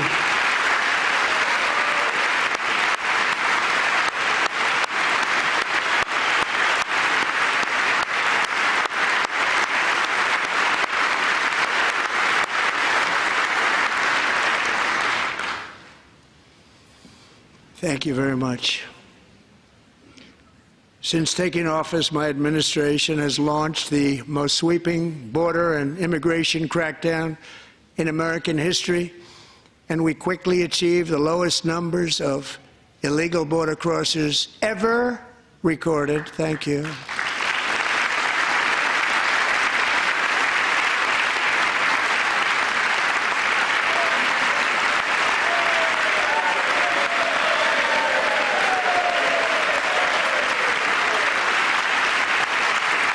The media and our friends in the Democrat Party kept saying we needed new legislation, we must have legislation to secure the border. But it turned out that all we really needed was a new president.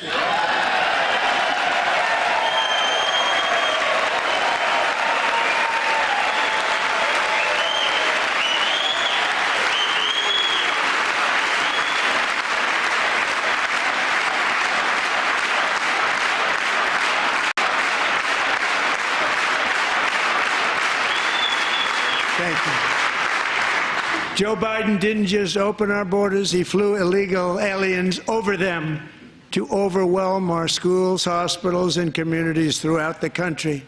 Entire towns like Aurora, Colorado, and Springfield, Ohio, buckled under the weight of the migrant occupation and corruption like nobody's ever seen before.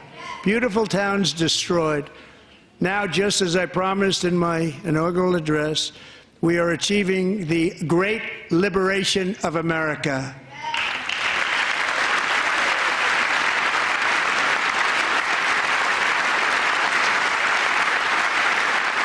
But there still is much work to be done. Here tonight is a woman I have gotten to know, Alexis Nungari from Houston. Wonderful woman. Last June, Alexis's 12-year-old daughter, her precious Jocelyn, walked to a nearby convenience store. She was kidnapped, tied up, assaulted for 2 hours under a bridge, and horrifically murdered. Arrested and charged with this heinous crime are 2 illegal alien monsters from Venezuela, released into America by the last administration through their ridiculous open border. The death of this beautiful 12-year-old girl and the agony of her mother and family touched our entire nation greatly. Alexis, I promised that we would always remember your daughter, your magnificent daughter, and earlier tonight I signed an order keeping my word to you.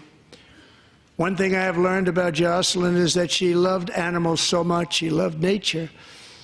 Across Galveston Bay, from where Jocelyn lived in Houston, you will find a magnificent national wildlife refuge, a pristine, peaceful, 34,000-acre sanctuary for all of God's creatures on the edge of the Gulf of America. Alexis, moments ago, I formally renamed that refuge in loving memory of your beautiful daughter, Jocelyn. So, Mr. Vice President, if you would, may I have the order?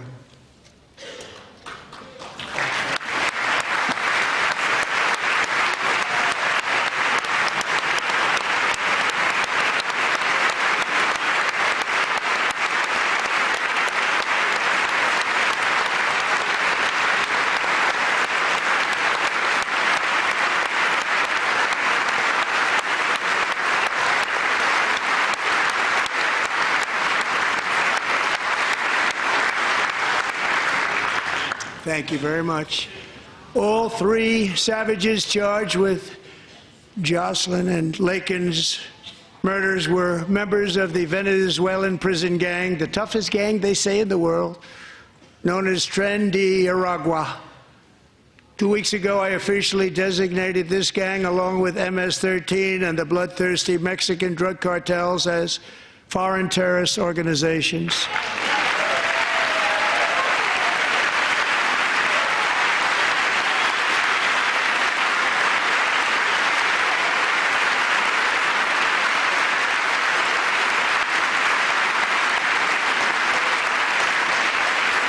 They are now officially in the same category as ISIS, and that's not good for them. Countless thousands of these terrorists were welcomed into the U.S. by the Biden administration. But now every last one will be rounded up and forcibly removed from our country, or, if they're too dangerous, put in jails, standing trial in this country, because we don't want them to come back ever. With us this evening is a warrior on the front lines of that battle, Border Patrol Agent Roberto Ortiz. Great guy.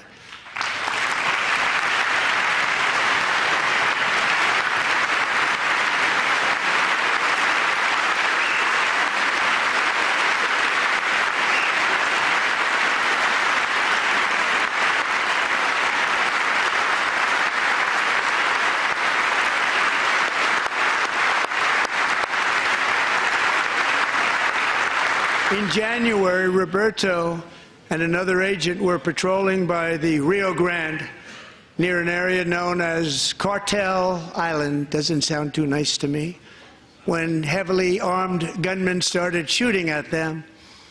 Roberto saw that his partner was totally exposed, at great danger, and he leapt into action, returning fire and providing crucial seconds for his fellow agent to seek safety, just barely. I have some of the prints of that event, and it was not good. Agent Ortiz, we salute you for your great courage and for your line of fire that you took and for the bravery that you showed. We honor you, and we will always honor you. Thank you, Roberto, very much.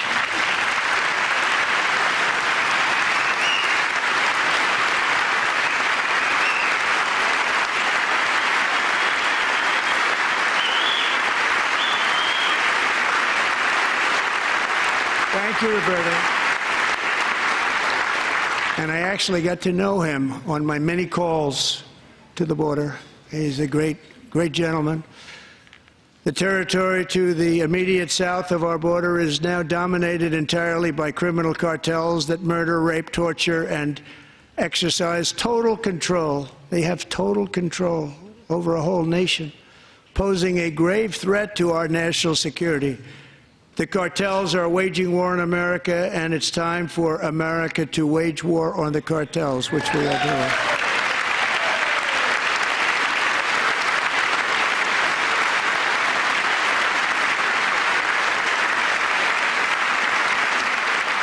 Five nights ago, Mexican authorities, because of our tariff policies being imposed on them, think of this, handed over to us 29 of the biggest cartel leaders in their country. That has never happened before. They want to make us happy.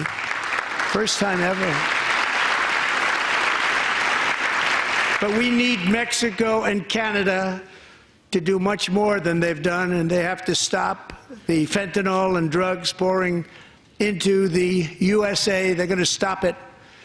I have sent Congress a detailed funding request laying out exactly how we will eliminate these threats to protect our homeland and complete the largest deportation operation in American history, larger even than current record holder, President Dwight D. Eisenhower, a moderate man, but someone who believed very strongly in borders. Americans expect Congress to send me this funding without delay so I can sign it into law. So, Mr. Speaker, John Thune, both of you, I hope you're going to be able to do that, Mr. Speaker. Thank you. Mr. Leader, thank you. Thank you very much. And let's get it to me. I'll sign it so fast, you won't even believe it.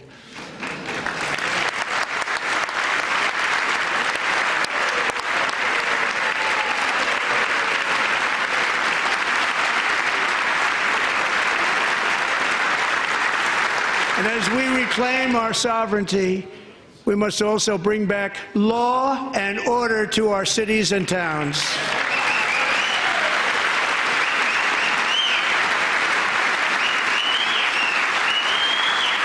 In recent years, our justice system has been turned upside down by radical left lunatics. Many jurisdictions virtually ceased enforcing the law against dangerous repeat offenders while weaponizing law enforcement against political opponents like me. My administration has acted swiftly and decisively to restore fair, equal, and impartial justice under the constitutional rule of law, starting at the FBI and the DOJ. Pam, good luck. Cash, wherever you may be, good luck. Good luck. Pam Bondi. Good luck. So important. Going to do a great job. Cash, thank you. Thank you, Cash.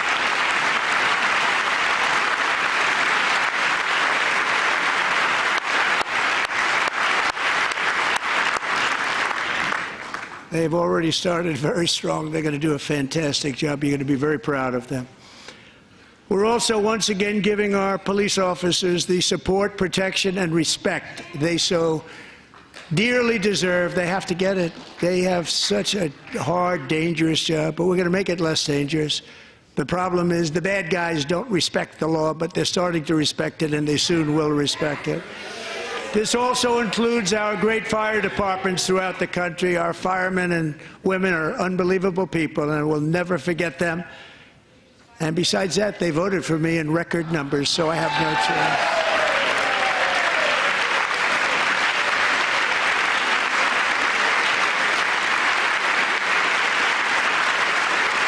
One year ago this month, 31-year-old New York police officer Jonathan Diller, unbelievably wonderful person and a great officer, was gunned down at a traffic stop on Long Island. I went to his funeral. The vicious criminal charged with his murder had 21 prior arrests, and they were rough arrests, too. He was a real bad one. The thug in the seat next to him had 14 prior arrests and went by the name of Killer. He was Killer. He killed other people, they say, a lot of them. I attended Officer Diller's service, and when I met his wife and one-year-old son, Ryan, it was very inspirational, actually. His widow's name is Stephanie, and she is here tonight. Stephanie, thank you very much, Stephanie. Thank you very much.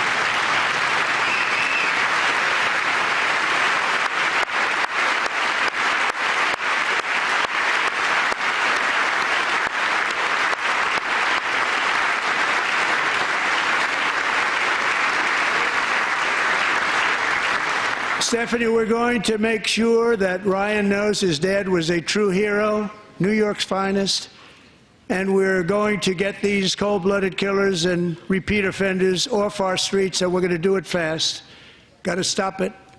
They get out with 28 arrests. They push people into subway trains. They hit people over the head, back of the head with baseball bats. We got to get them out of here. I've already signed an executive order requiring a mandatory death penalty for anyone who murders a police officer, and tonight I'm asking Congress to pass that policy into permanent law.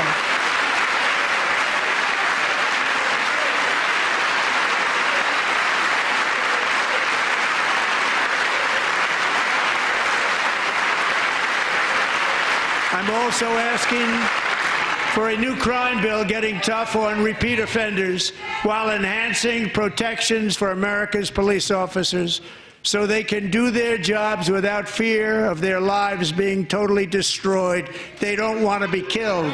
We're not going to let them be killed. Joining us in the gallery tonight is a young man who truly loves our police. His name is DJ Daniel. He is 13 years old, and he has always dreamed of becoming a police officer.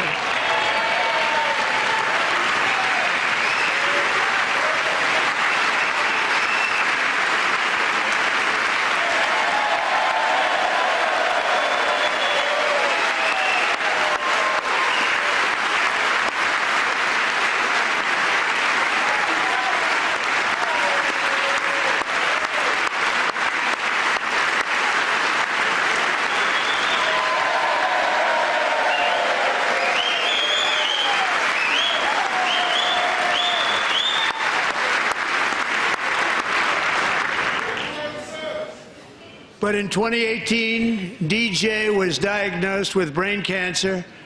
The doctors gave him 5 months at most to live. That was more than 6 years ago.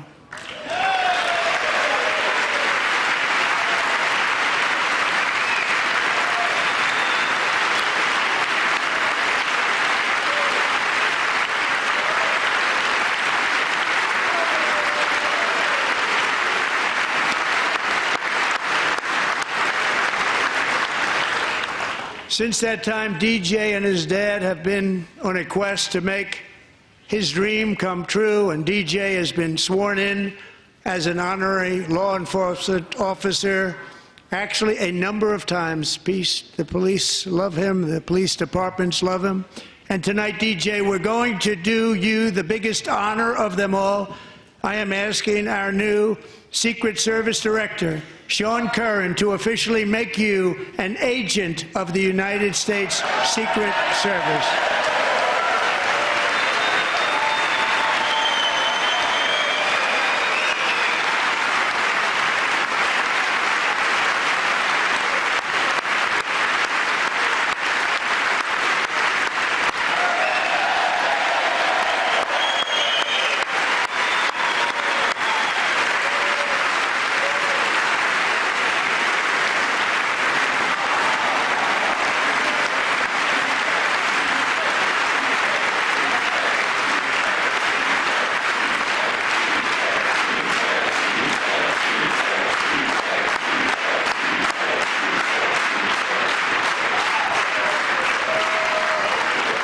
DJ. DJ's doctors believe his cancer likely came from a chemical he was exposed to when he was younger. Since 1975, rates of child cancer have increased by more than 40%. Reversing this trend is one of the top priorities for our new presidential commission to make America healthy again, chaired by our new Secretary of Health and Human Services, Robert F. Kennedy, Jr.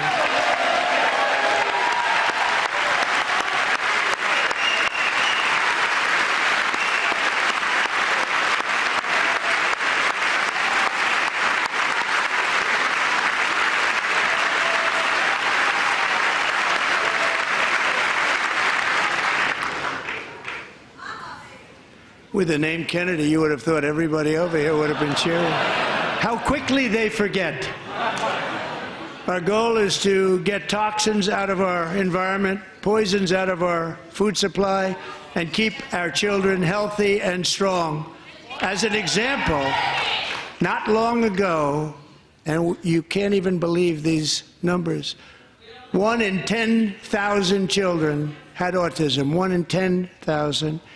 And now it's 1 in 36. There's something wrong. 1 in 36. Think of that.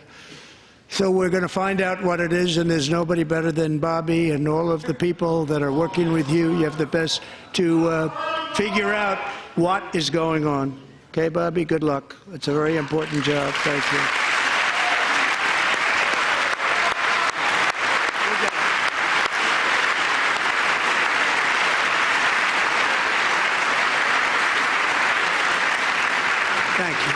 My administration is also working to protect our children from toxic ideologies in our schools. A few years ago, January Littlejohn and her husband discovered that their daughter's school had secretly socially transitioned their 13-year-old little girl.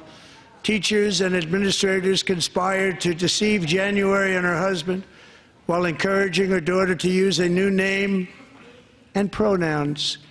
They, them pronoun, actually, all without telling January, who is here tonight and is now a courageous advocate against this form of child abuse. January, thank you. Thank you. Thank you very much.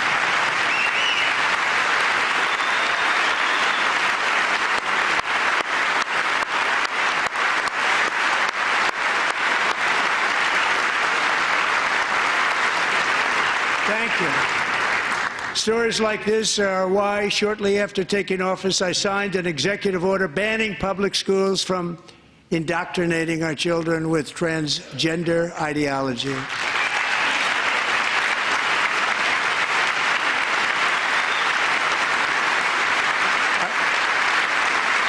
I also signed an order to cut off all taxpayer funding to any institution that engages in the sexual mutilation of our youth.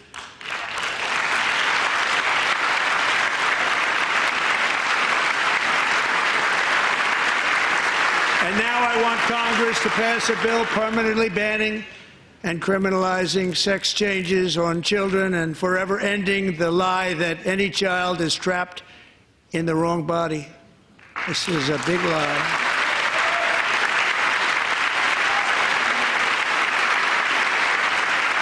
And our message to every child in America is that you are perfect exactly the way God made you.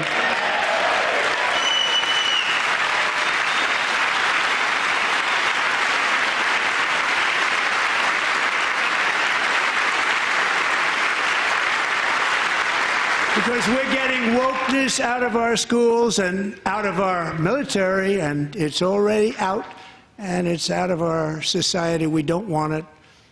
Wokeness is trouble. Wokeness is bad. It's gone. It's gone. And we feel so much better for it, don't we? Don't we feel better? Our service members won't be activists and ideologues. They will be fighters and warriors. They will fight for our country. And Pete, congratulations. Secretary of Defense, congratulations.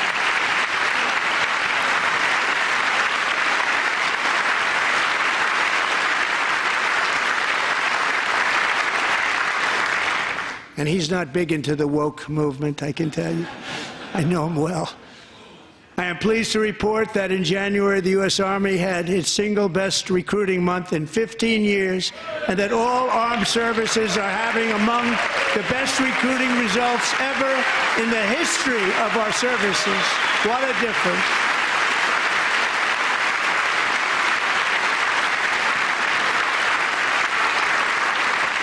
And you know, it was just a few months ago where the results were exactly the opposite. We couldn't recruit anywhere. We couldn't recruit. Now we're having the best results just about that we've ever had. What a tremendous turnaround. It's really a beautiful thing to see. People love our country again. It's very simple. They love our country, and they love being in our military again. So it's a great thing, and thank you very much. Great job. Thank you.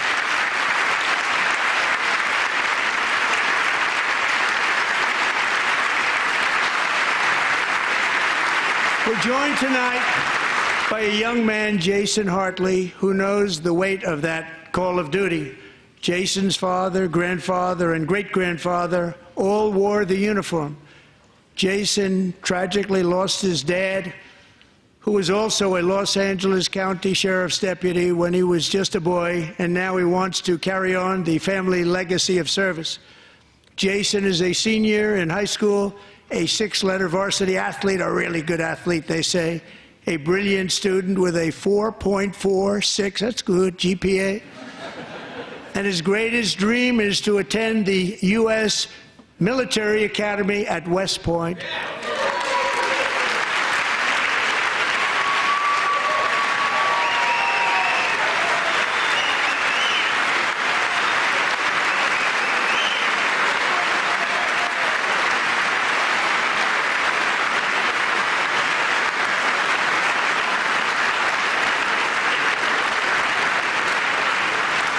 And Jason, that's a very big deal getting in. That's a hard one to get into. But I'm pleased to inform you that your application has been accepted. You will soon be joining the Corps of Cadets.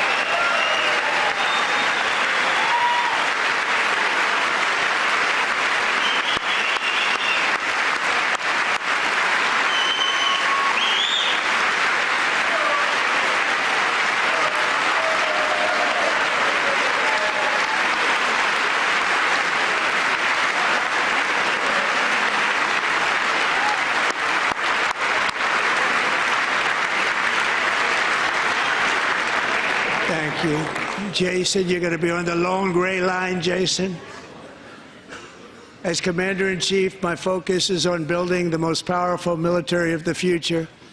As a first step, I'm asking Congress to fund a state-of-the-art Golden Dome missile defense shield to protect our homeland, all made in the USA.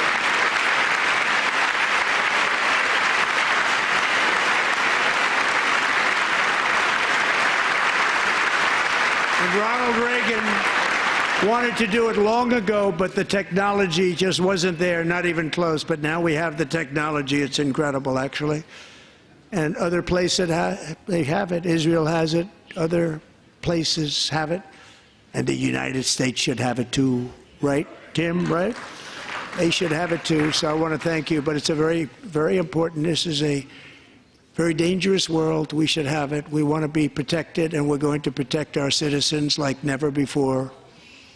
To boost our defense industrial base, we are also going to resurrect the American shipbuilding industry, including commercial shipbuilding and military shipbuilding.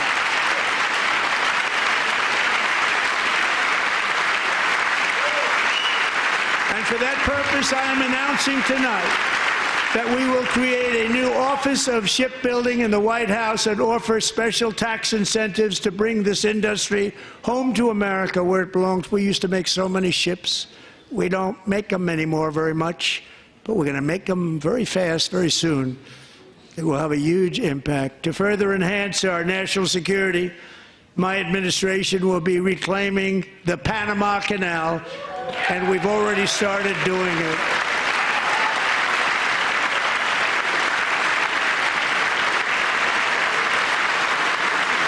Just today, a large American company announced they are buying both ports around the Panama Canal and lots of other things having to do with the Panama Canal and a couple of other canals.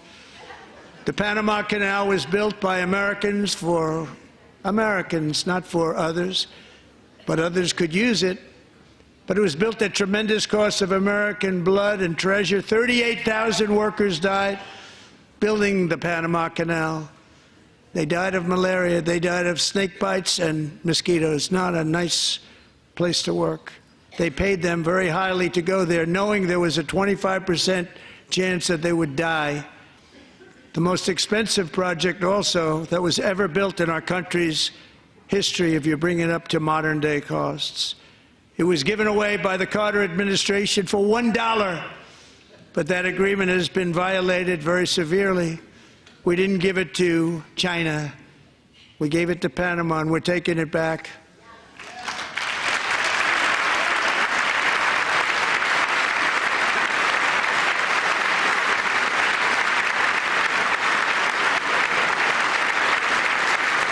And we have Marco Rubio in charge. Good luck, Marco.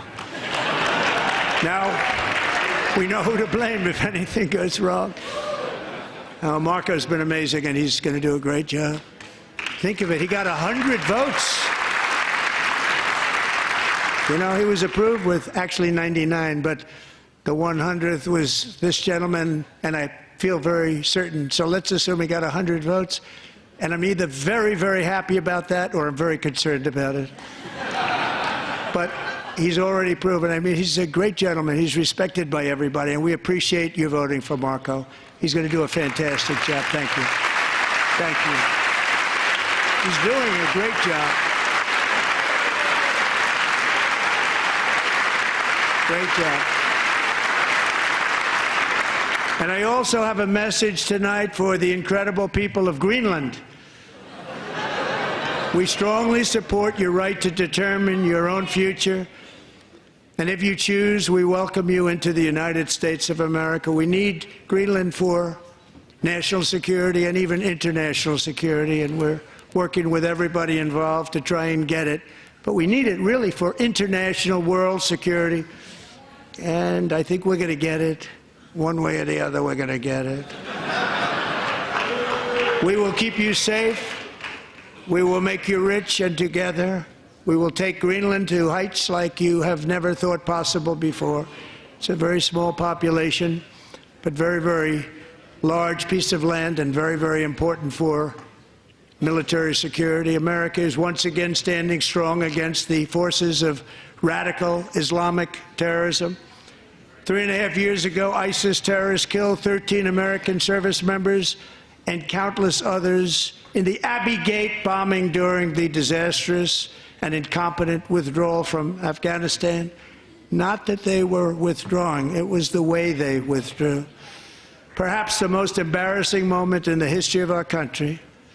Tonight I am pleased to announce that we have just apprehended the top terrorist responsible for that atrocity, and he is right now on his way here to face the swift sword of American justice.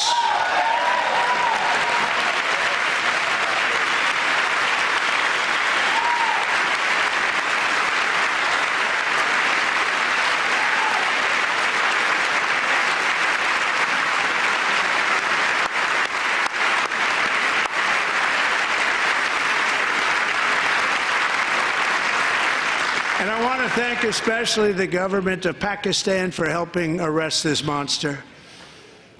This was a very momentous day for those 13 families who I actually got to know very well, most of them, whose children were murdered, and the many people that were so badly, over 42 people, so badly injured on that fateful day in Afghanistan. What a horrible day. Such incompetence was shown that when Putin saw what happened, I guess he said, wow, maybe this is my chance. That's how bad it was. Should have never happened. Grossly incompetent people. I spoke to many of the parents and loved ones, and they're all in our hearts tonight. Just spoke to them on the phone. We had a big call Every one of them called, and everybody was on the line, and they did nothing but cry with happiness. They were very happy, as happy as you can be under those circumstances. Their child, brother, sister, son, daughter was killed for no reason whatsoever. In the Middle East, we're bringing back our hostages from Gaza. In my first term, we achieved one of the most groundbreaking peace agreements in generations, the Abraham Accords.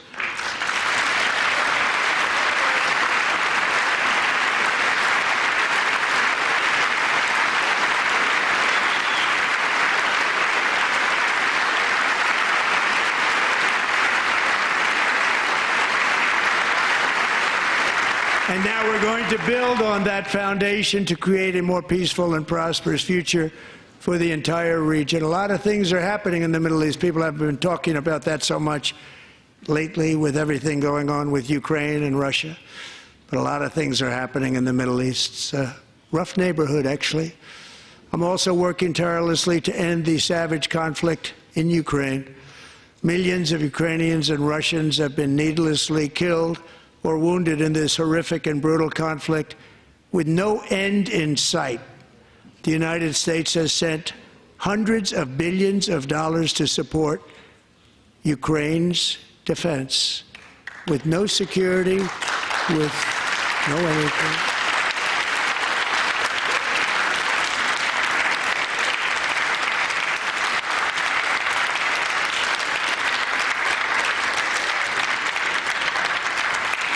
Do you want to keep it going for another 5 years?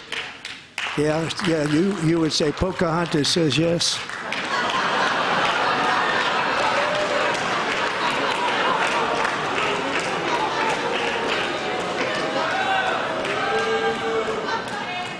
"2,000 people are being killed every single week. More than that. They're Russian young people. They're Ukrainian young people. They're not Americans. But I want it to stop. Meanwhile, Europe has sadly spent more money buying Russian oil and gas than they have spent on defending Ukraine, by far. Think of that. They've spent more buying Russian oil and gas than they have defending. And we've spent perhaps $350 billion, like taking candy from a baby. That's what happened. And they've spent $100 billion. What a difference that is. And we have an ocean separating us, and they don't. But we're getting along very well with them, and lots of good things are happening. Biden has authorized more money in this fight than Europe has spent, by billions and billions of dollars. It's hard to believe that they wouldn't have stopped it and said at some point, come on, let's equalize. You got to be equal to us. But that didn't happen. Earlier today, I received an important letter from President Zelensky of Ukraine. The letter reads, "Ukraine is ready to come to the negotiating table as soon as possible to bring lasting peace closer. Nobody wants peace more than the Ukrainians," he said. "My team and I stand ready to work under President Trump's strong leadership to get a peace that lasts. We do really value how much America has done to help Ukraine maintain its sovereignty and independence. Regarding the agreement on minerals and security, Ukraine is ready to sign it at any time that is convenient for you." I appreciate that he sent this letter, just got it a little while ago. Simultaneously, we've had serious discussions with Russia and have received strong signals that they are ready for peace. Wouldn't that be beautiful? Wouldn't that be beautiful?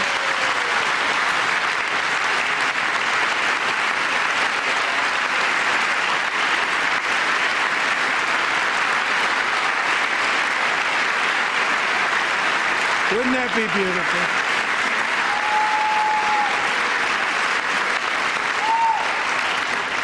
It's time to stop this madness. It's time to halt the killing. It's time to end this senseless war. If you want to end wars, you have to talk to both sides. Nearly 4 years ago, amid rising tensions, a history teacher named Mark Fogel was detained in Russia and sentenced to 14 years in a penal colony. Rough stuff. The previous administration barely lifted a finger to help him. They knew he was innocent, but they had no idea where to begin. But last summer, I promised his 95-year-old mother, Malphine, that we would bring her boy safely back home. After 22 days in office, I did just that, and they are here tonight.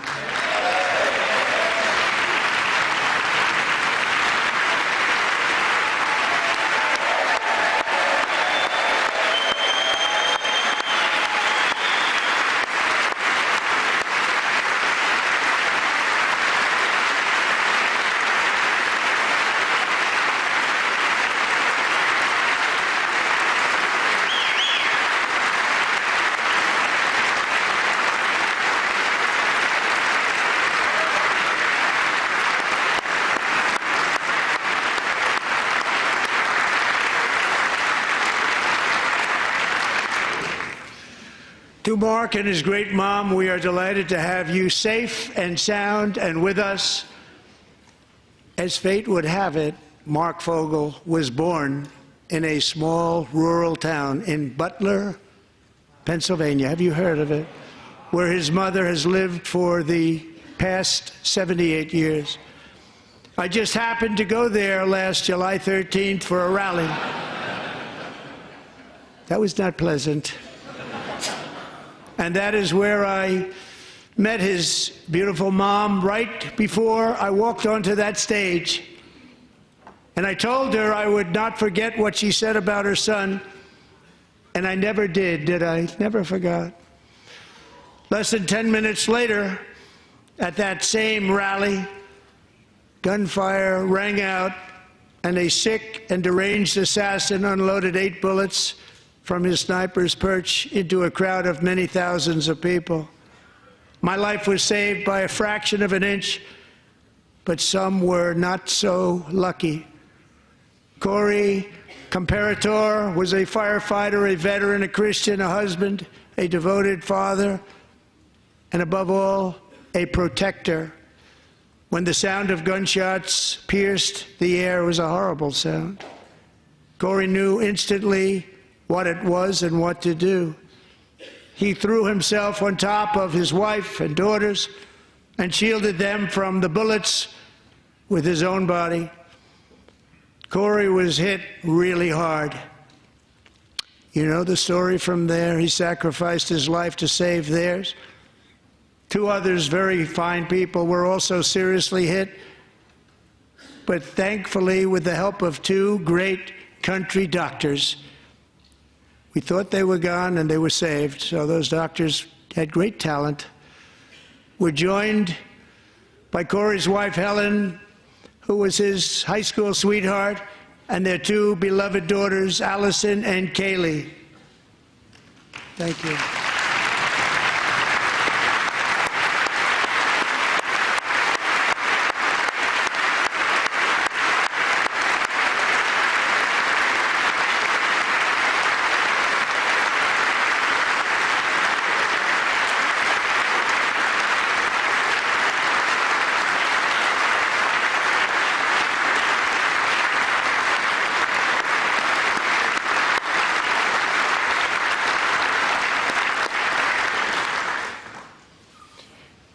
To Helen, Allison, and Kaylee, Corey is looking down on his 3 beautiful ladies right now, and he is cheering you on. He loves you.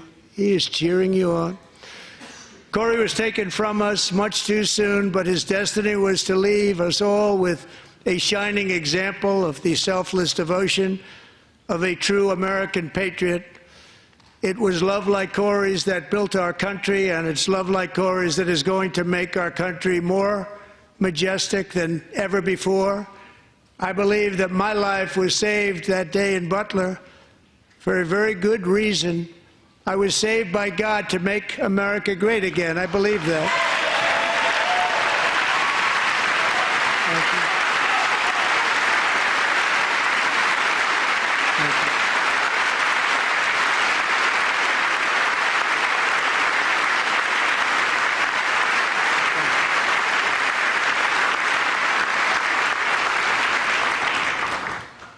Thank Thank you very much. From the patriots of Lexington and Concord to the heroes of Gettysburg and Normandy, from the warriors who crossed the Delaware to the trailblazers who climbed the Rockies, and from the legends who soared at Kitty Hawk to the astronauts who touched the moon, Americans have always been the people who defied all odds, transcended all dangers, made the most extraordinary sacrifices, and did whatever it took to defend our children, our country, and our freedom.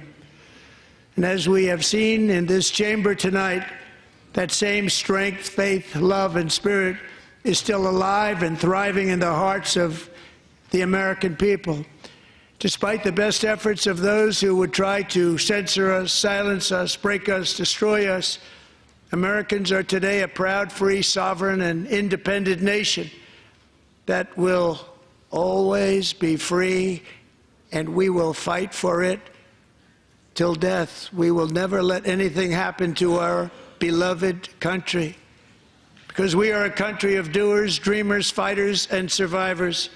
Our ancestors crossed a vast ocean, strode into the unknown wilderness, and carved their fortunes from the rock and soil of a perilous and very dangerous frontier.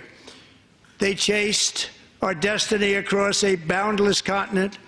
They built the railroads, laid the highways, and graced the world with American marvels like the Empire State Building, the mighty Hoover Dam, and the towering Golden Gate Bridge.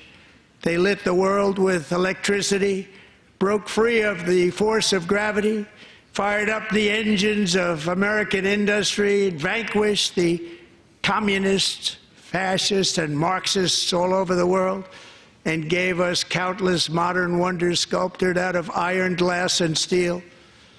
We stand on the shoulders of these pioneers who won and built the modern age. These workers who poured their sweat into the skylines of our cities. These warriors who shed their blood on fields of battle and gave everything they had for our rights and for our freedom. Now it is our time to take up the righteous cause of American liberty. And it is our turn to take America's destiny into our own hands and begin the most thrilling days in the history of our country. This will be our greatest era. With God's help, over the next 4 years, we are going to lead this nation even higher, and we are going to forge the freest, most advanced, most dynamic, and most dominant civilization ever to exist on the face of this earth. We are going to create the highest quality of life, build the safest and wealthiest and healthiest and most vital communities anywhere in the world. We are going to conquer the vast frontiers of science, and we are going to lead humanity into space and plant the American flag on the planet Mars and even far beyond.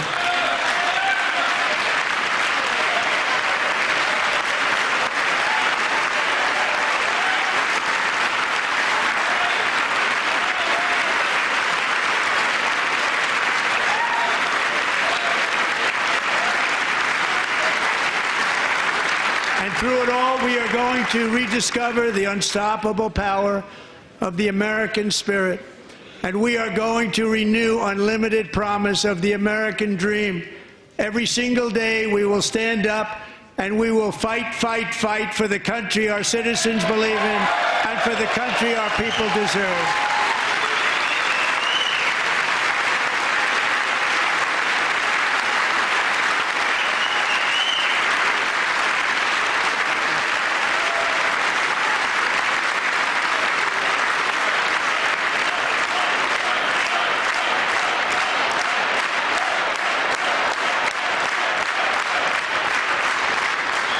My fellow Americans, get ready for an incredible future, because the golden age of America has only just begun. It will be like nothing that has ever been seen before. Thank you, God bless you, and God bless America.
Appreciate it.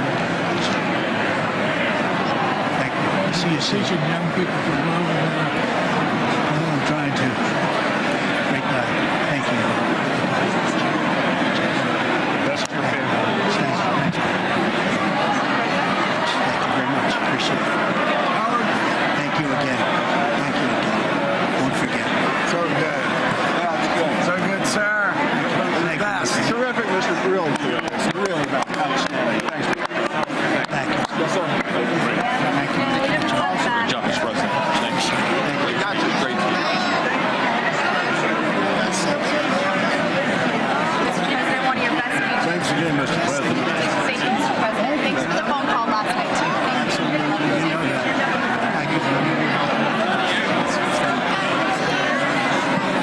I'll do it. Just give me the information. I'm not going to get it. Sorry. Thank you, everybody. Great speech. Great speech. Best speech ever. Yes.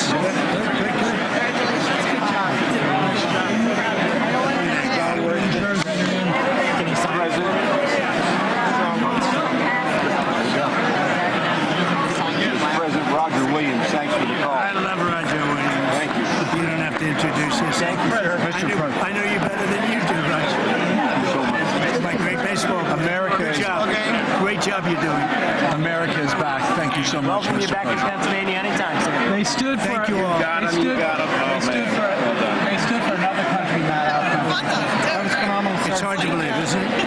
That was fantastic, sir. That was thank you very much. Thank you. Quick selfie. President. Good job, Mr. President. Great speech. Great speech. Yes, sir. Back to that speech. I was standing on. Oh, good. How you doing? All right? Did you get a chance to shake his hand earlier? Do you want me to get a picture of you shaking his hand or anything? You're good. Thank you very much. Let's do biofilm. Thank you, darling. Great, sir. Thank you. I love you. Best speech on the board ever. Yeah, it was so good. Thank you. So good. Hey, you rocked it, Mr. President. We're with you. 100% crush. Thank you. Really good. Congratulations. President. Best speech ever. Thank you. It was. Fantastic. Mr. President, that was a great speech. That was awesome. It was. Thank you. Great job. Let's go. Get down to that. You get down. Good luck. Yes, sir. Thank you. It's so great. Thank you, everybody. Good job. Thank you for mentioning God needs to help us. Thank you. It's true. Mr. President. Thank you. Great speech. Great speech. Thanks for taking my call. Good luck. Yeah. My man. Thank you for standing You really triggered those people. Yeah. Tremendous, Mr. President. Thank you. Thank you so much. Thanks for the beneficial ownership ban this week. Oh, yeah. Thanks for mentioning farmers. Well, we love our farmers. Thank you, man. Thank you, Mr. President. You earned this night. Thank you very much. Appreciate it. We're tired. Thank you, man. Proud of you. Thank you, Mr. President. Thank you so much. Thank you. Great again, brother. Thank you. I did indeed. You better believe it. Very well done. Good endorsement. President, home run. Thank you. Great job. You killed it. Thank you, Mr. President. Thank you, everybody. You did great. Thank you. Good job. Thank you. Great to see you. Slam dunk. You're doing good. Thank you, sir. You did amazing, per usual. Thank you. I'll see you. Thank you. Yes, sir. Thank you. Cheese. Thank you. Love you, Mr. President. Yes. Thank you, everybody. Look at this beautiful. New congressman from Eastern Washington. We've never met. Oh, Michael that's Baumgartner. good. I was one of Mike Leach's best friends. Oh, that's He thinks good. very highly Mike of you. was, he was amazing. Tremendous. He was a great guy. Great speech. Great. Thank you. Thank you very much. Good job. You did a great job. Yeah, thank you. Home run, man. Right. Home run. Home run. That was a good one. President, good to see you, sir. Good job. Thank you very much. Looking good. Look at him. I need to talk to you about some buildings, some public buildings. You let me know. I will. Yes, sir. Mr. President. Thank you. Gus, crazy.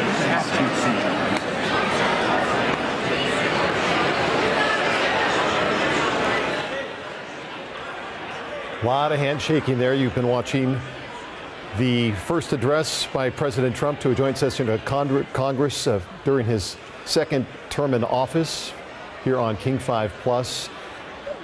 Lot to cover over the last hour and 40 minutes, a new record for an address to a joint session of Congress, only to eclipse Bill Clinton in 2000. A lot was covered, not without some theatrics, a lot of numbers tossed around, a lot of promises made, and we're going to try to break it all down for you over the next 40 minutes or so. Joined by, as he's making his way out of there, our special guest tonight, Rick Shankman, a presidential historian, and also Patrick Shetmer from Seattle University, professor of political science, with the specialty, obviously, you cover American politics and U.S. presidents, so that's why you guys are here. We have been taking notes the last hour and a half. I've written down so much, it's hard to know where to start first. I think from a big picture, and we're still waiting for the Democratic response, so we're going to go back to that in just a moment. Let's just get the gist of it. Patrick, let's start with you. We kind of knew what you expected. What did you see? I saw a campaign rally speech, mostly. We saw him doing some selling. We saw him doing some showmanship, but it was mostly just a campaign rally speech. I heard you at one point go back to, hey, that sounds just like some of the stuff you talked about in 2000. I mean, you said it sounded word for word almost in some parts. Yeah, I went back to a speech from April of 2024 when he was talking about Laken Riley in particular, and it was more or less word for word from some rally speeches that we've seen him give. Any surprises for you? I don't think necessarily. I'm not even surprised by the length. This is sort of a Trump thing. I think he gave us the red meat speech we were expecting him to give, not necessarily the one he needed to give. All right, Rick. I know you have lots to say. Okay, so I'm the historian on the panel, so let me talk history here. Okay. No history was made here tonight. Nobody's going to be remembering this speech 10 years, 20 years from now. It wasn't the Four Freedoms speech where FDR talked about the four freedoms were freedom of speech, freedom to worship, freedom from want, freedom from fear. It wasn't that kind of idealistic appeal. It wasn't George W. Bush when he talked about the axis of evil. That is a speech we still remember. We still remember that line. That was a great line.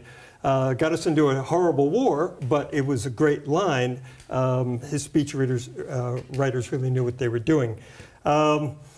It's one of those speeches that, does it accomplish anything? It proves that Donald Trump is not trying to be the president of the American people. He is trying to be the president of the Republican Party. In that, I think he succeeded, but I don't think historians are going to be writing about it. What I mean, obviously, I just mentioned that it's the longest one ever. So, I mean, will that be talked about? Probably not so much. I mean, if somebody 50 years from now sits down and talks, oh, I remember back in so-and-so.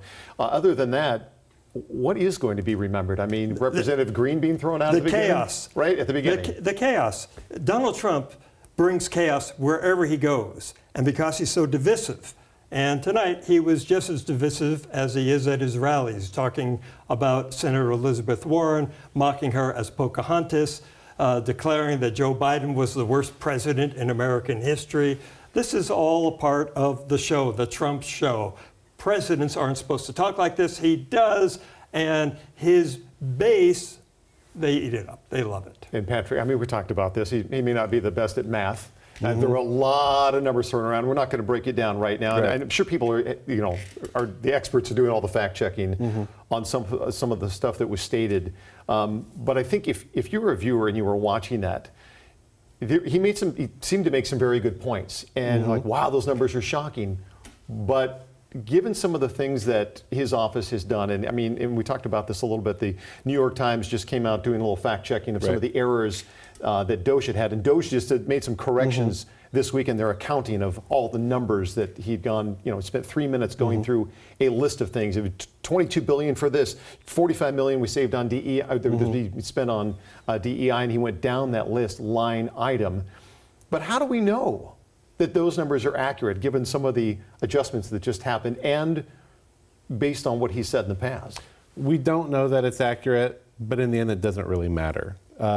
Whether or not it's true, people will not hear the correction if it's not true. He knows this. This is how he's been playing the game since 2015. You put a claim out there, you put out so much false information that... So I promise let me catch up really quickly. We're going to hear from the Democrats right now. Response. I won't take it personally if you've never heard of me. I'm the new senator from the great state of Michigan, where I grew up.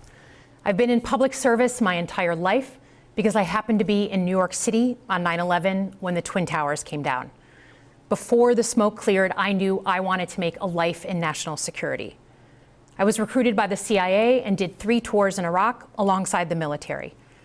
In between, I worked at the White House under President Bush and President Obama, 2 very different leaders who both believed that America is exceptional. You can find that same sense of patriotism here in Wyandotte, Michigan, where I'm speaking from tonight. It's a working class town just south of Detroit. President Trump and I both won here in November. It might not seem like it, but plenty of places like this still exist across the United States. Places where people believe that if you work hard and play by the rules, you should do well and your kids should do better. It reminds me of how I grew up. My dad was a lifelong Republican, my mom a lifelong Democrat. But it was never a big deal because we had shared values that were bigger than any one party. We just went through another fraught election season. Americans made it clear that prices are too high and that the government needs to be more responsive to their needs. America wants change, but there's a responsible way to make change and a reckless way. And we can make that change without forgetting who we are as a country and as a democracy. So that's what I'm going to lay out tonight. Because whether you're from Wyandotte or Wichita, most Americans share 3 core beliefs: that the middle class is the engine of our country, that strong national security protects us from harm, and that our democracy, no matter how messy, is unparalleled and worth fighting for. Let's start with the economy. Michigan literally invented the middle class, the revolutionary idea that you could work at an auto plant and afford the car you were building. That's the American dream. And in order to expand and protect the middle class, we have to do a few basic things. We need to bring down the price of things we spend the most money on: groceries, housing, healthcare. We need to make more things in America with good-paying union jobs and bring our supply chains back home from places like China. We need to give American businesses the certainty they need to invest and create the jobs of the future. And we need a tax system that's fair for people who don't happen to make $1 billion. Look, the president talked a big game on the economy, but it's always important to read the fine print. So, do his plans actually help Americans get ahead? Not even close. President Trump is trying to deliver an unprecedented giveaway to his billionaire friends. He's on the hunt to find trillions of dollars to pass along to the wealthiest in America. And to do that, he's going to make you pay in every part of your life. Grocery and home prices are going up, not down, and he hasn't laid out a credible plan to deal with either of those. His tariffs on allies like Canada will raise prices on energy, lumber, and cars, and start a trade war that will hurt manufacturing and farmers. Your premiums and prescriptions will cost more because the math on his proposals doesn't work without going after your health care. Meanwhile, for those keeping score, the national debt is going up, not down. And if he's not careful, he could walk us right into a recession. And one more thing.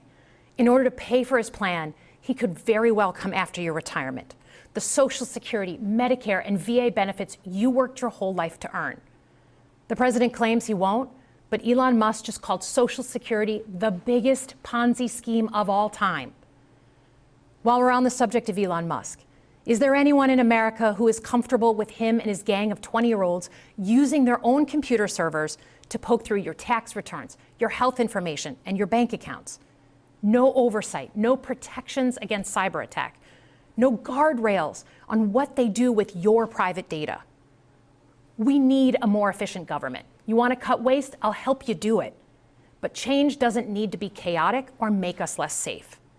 The mindless firing of people who work to protect our nuclear weapons, keep our planes from crashing, and conduct the research that finds the cure for cancer, only to rehire them 2 days later? No CEO in America could do that without being summarily fired. Okay, so we've talked about economic security. How about national security? Let's start with the border. As someone who spent my whole career protecting our homeland, every country deserves to know who and what is coming across its border. Period. Democrats and Republicans should all be for that. But securing the border without actually fixing our broken immigration system is dealing with the symptom and not the disease. America is a nation of immigrants. We need a functional system keyed to the needs of our economy that allows vetted people to come and work here legally. So I look forward to the president's plan on that.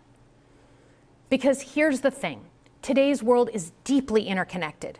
Migration, cyber threats, AI, environmental destruction, terrorism. One nation cannot face these issues alone. We need friends in all corners, and our safety depends on it. President Trump loves to say peace through strength. That's actually a line he stole from Ronald Reagan. But let me tell you, after the spectacle that just took place in the Oval Office last week, Reagan must be rolling in his grave. We all want an end to the war in Ukraine, but Reagan understood that true strength required America to combine our military and economic might with moral clarity. And that scene in the Oval Office wasn't just a bad episode of reality TV. It summed up Trump's whole approach to the world. He believes in cozying up to dictators like Vladimir Putin and kicking our friends like the Canadians in the teeth. He sees American leadership as merely a series of real estate transactions. As a Cold War kid, I'm thankful it was Reagan and not Trump in office in the 1980s. Trump would have lost us the Cold War. Donald Trump's actions suggest that in his heart, he doesn't believe we're an exceptional nation. He clearly doesn't think we should lead the world. Look, America is not perfect, but I stand with the majority of Americans who believe we are still exceptional, unparalleled. And I would rather have American leadership over Chinese or Russian leadership any day of the week. Because for generations, America has offered something better. Our security and our prosperity, yes, but our democracy, our very system of government, has been the aspiration of the world. And right now, it's at risk. It's at risk when the president decides you can pick and choose what rules you want to follow, when he ignores court orders and the Constitution itself, or when elected leaders stand by and just let it happen. But it's also at risk when the president pits Americans against each other, when he demonizes those who are different and tells certain people they shouldn't be included. Because America is not just a patch of land between two oceans. We are more than that. Generations have fought and died to secure the fundamental rights that define us. Those rights and the fight for them make us who we are. We're a nation of strivers, risk takers, innovators, and we are never satisfied. That is America's superpower. And look, I've lived and worked in many countries. I've seen democracies flicker out. I've seen what life is like when a government is rigged. You can't open a business without paying off a corrupt official. You can't criticize the guys in charge without getting a knock at the door in the middle of the night. So as much as we need to make our government more responsive to our lives today, don't for one moment fool yourself that democracy isn't precious and worth saving. But how do we actually do that? I know a lot of you have been asking that question. First, don't tune out. It's easy to be exhausted, but America needs you now more than ever. If previous generations had not fought for this democracy, where would we be today? Second, hold your elected officials, including me, accountable. Watch how they're voting. Go to town halls and demand they take action. That's as American as apple pie. Third, organize. Pick just one issue you're passionate about and engage. And doom scrolling doesn't count. Join a group that cares about your issue and act. And if you can't find one, start one. Some of the most important movements in our history have come from the bottom up.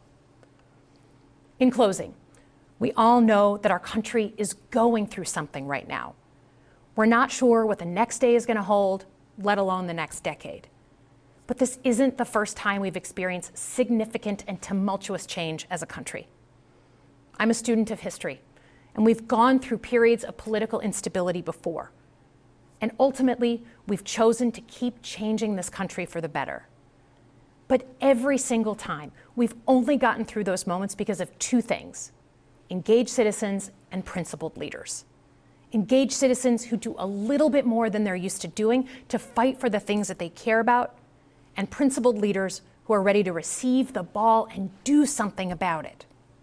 So thank you tonight for caring about your country. Just by watching, you qualify as engaged citizens.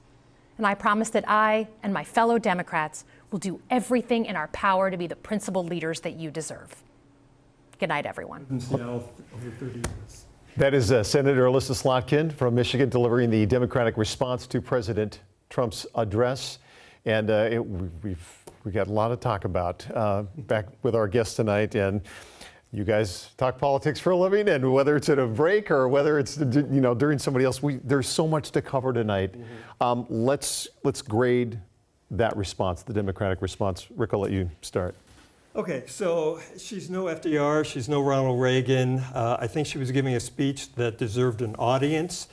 You wanted to hear people cheering every paragraph or two. It wasn't an intimate speech, and that's what this particular mode called for, and she wasn't up to it. I'd give her a C. I mean, she didn't embarrass herself like Marco Rubio did when he was trying to fumble for the glass of water. She did okay, but nobody's going to remember this speech. I'm not sure if people actually sat and listened through it or if they use this as an opportunity to go to the bathroom or go pick up a sandwich. Patrick? Be a little bit kinder. I give her a B-. I think she was more aggressive than I was expecting her to be. She spent a lot more time attacking Trump than I was looking her to do, but she was trying to give a speech to a moderate swing voter who probably wasn't watching the response. And I thought that at this point, her primary goal would be to rally the base. A lot of Democrats are really upset with the party. If we look at party approval ratings, the Democrats are lagging way behind the Republicans in approval because Democrats themselves give the Democrats a really poor review. And what the Democrats needed to do was rally their base, and that was not something that would rally the base. It might mollify them, but it won't rally them. The one part that stuck out to me is when she talked about Elon Musk, and she appealed to all Americans in a sense of, here, we're letting this guy, it's like the Wild West, letting him, are you comfortable letting him run around with his 20-year-old groups, looking through all your finances, basically unchecked? Now, none of us really knows what the heck's going on specifically. A lot of things being thrown around, but that appeals to people and going, yeah, I don't necessarily want people poking around all my finances, getting in my private stuff and looking at, who knows what they're looking at and what they're doing with that information. Yeah, I think being dismissive about Musk is, I wrote that down as the best line, Elon and his gang of 20-year-olds. Yeah, right, okay, that's what it was. If we look at the polling, what Musk is doing in particular is really unpopular. And so highlighting that was a good moment. It just didn't have the sort of grist. Like what she really needed to do was to give the Democratic version of what Trump gave. You need to feed your base right now because the middle is not paying attention, and the base that could be energized is the one that will cause disruption. And I don't think the base is going to be motivated. Let me ask you another question that we talked a little bit earlier, and I have other stuff to get to, obviously.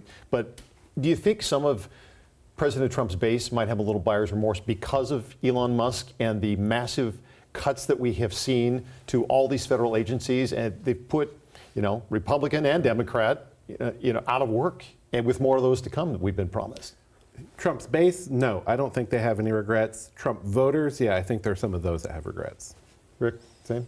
Oh, absolutely. But, it takes time for public opinion to shift.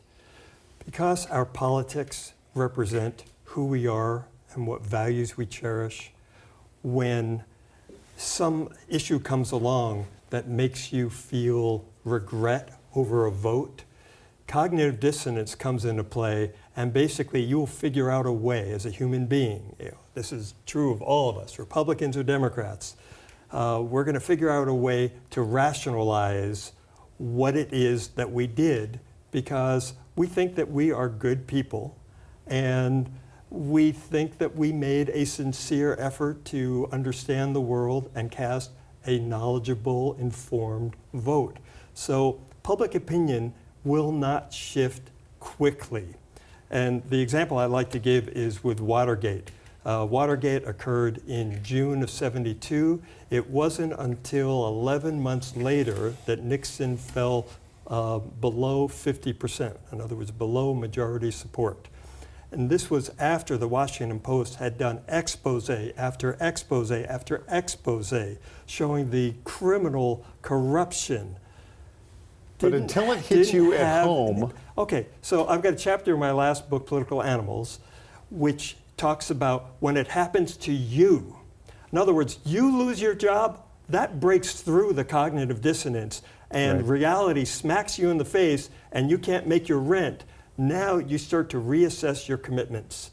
So don't expect that any of the changes that Musk is making, which are making Democrats very unhappy and the people who lose their jobs very unhappy, is going to shift public opinion generally. It's going to have to take a long period of time. I mean, Watergate, 11 months before he even dropped below.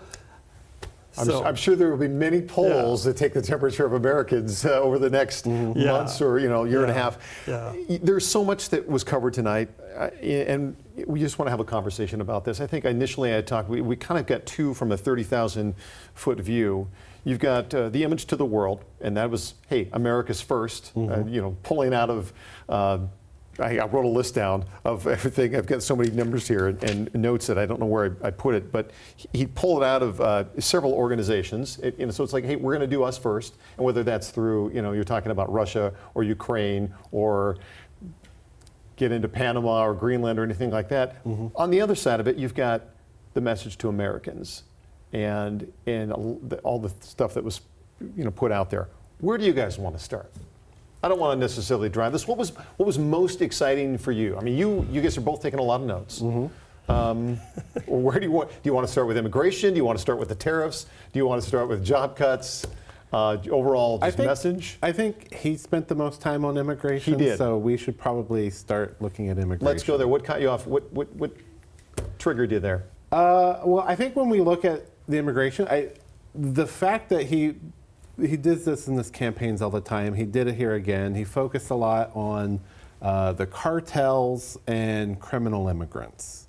And this sort of dehumanizing language to try to capture the undocumented population is something that we've seen him do time and again. It's something we see in the international system whenever you're wanting to soften up the population and get them ready to accept some really unpleasant things. We've seen him beginning moving immigrants to Guantanamo. He's been trying to cite places for mass detention camps, including considering putting some in Washington. And this sort of dehumanization rhetoric, which is part of the broader step or the 10-point system we see when we move towards ethnic cleansing and genocide, is something that really stood out to me. I'm going to see if we can play this sound. Remember when he talked about the gold card? It's like the green card, but only better. Let's play a little bit of that, and then we can come back and talk about that. With that goal in mind, we have developed in great detail what we are calling the gold card, which goes on sale very, very soon.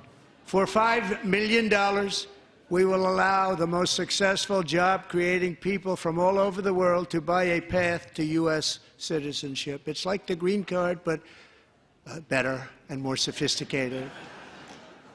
And these people will have to pay tax in our country.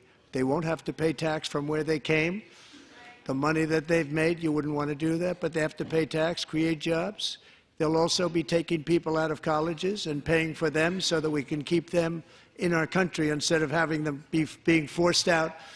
Number one, at the top school, as an example, being forced out and not being allowed to stay and create tremendous numbers of jobs and great success for a company out there. So while we take out the criminals, killers, traffickers, and child predators who are allowed to enter our country under the open border policy of these people, the Democrats, the Biden administration, the open border insane policies that you've allowed to destroy our country, we will now bring in brilliant, hardworking, job-creating people. They're going to pay a lot of money, and we're going to reduce our debt with that money. Okay, so I know you couldn't hear all of that because we didn't have the sound up, but we heard it before. I mean, it kind of sounded like a citizenship for sale, but you're saying basically that's not necessarily new. I mean, maybe here, but other countries not so much. Yeah, well, even we have one of these programs. We have it now, where it's just through business. If a business needs to have somebody come over, they get a green card. That's essentially the same thing, except that they're getting maybe a $100,000 job, and the corporation is giving them money, but they're coming over for a monetary reward. Now, in this case, the thing that really caught my attention is he actually said it, which I think was a blunder, but he said, if you get one of these gold cards and you come and you live here and now you've got this thing that allows you to stay here, you don't have to pay taxes on your worldwide income. If you are an American citizen, you do. That's the thing that distinguishes the U.S. from almost all the big advanced countries of Europe. You make any kind of money anywhere else, you've got to pay U.S. taxes on it. That's if you're a U.S. citizen. Now he's saying if you're not a U.S. citizen, you can still come here, live with all the advantages that all Americans have, but you don't have to pay taxes on your worldwide income. And the idea that he's going to use this to pay off the national debt is laughable.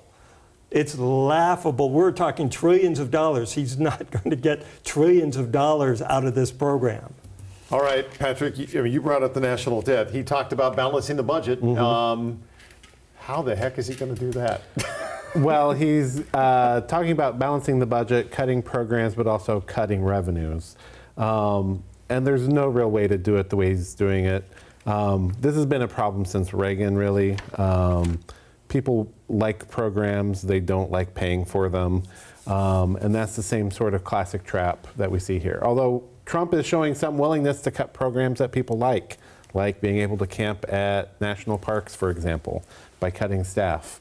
But half the US budget is wrapped up in Social Security, Medicare, and defense spending. And you get another 13% or 14%, somewhere around there, that's debt servicing. So 2/3 of that budget is coming from sacred cows. And if you're going to try to cut the 27% of the budget that we're spending beyond our revenues, you're basically going to have to massacre anything that's not Social Security, Medicare, or defense spending. But, we all listened to the numbers that it was one after. I was taking a list of the $22 billion for Health and Human Services, or for, I can't even read my writing, I was writing so fast, $45 million for DEI, $40 million for social economic, I can't read it, but it kept going on. It sounded like huge numbers. These are the absurdities. Well, he didn't even get into the rest of it. He said they were just too, I forget what the word he used, but he said, I can't even mention those. Right. But he was mentioning some pretty, wow, he just said that on TV. Well, these are the absurdities of the post-Enlightenment era through which we are living. While politicians have always lied, every politician has lied in American history except for George Washington, who didn't need to. He could actually tell the truth.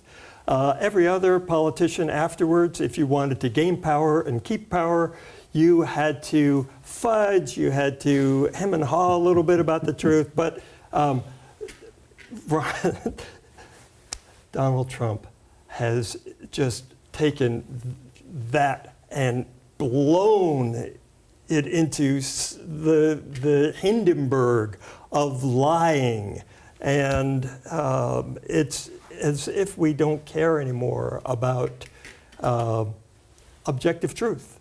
I mean, it's funny because that was the pitch of the left wing for 30 years after World War II, the assault on truth. Truth didn't mean anything. Every truth is relative. Well, now we've actually got a president who actually believes that, and it's a very unhappy place for a democracy to find itself in.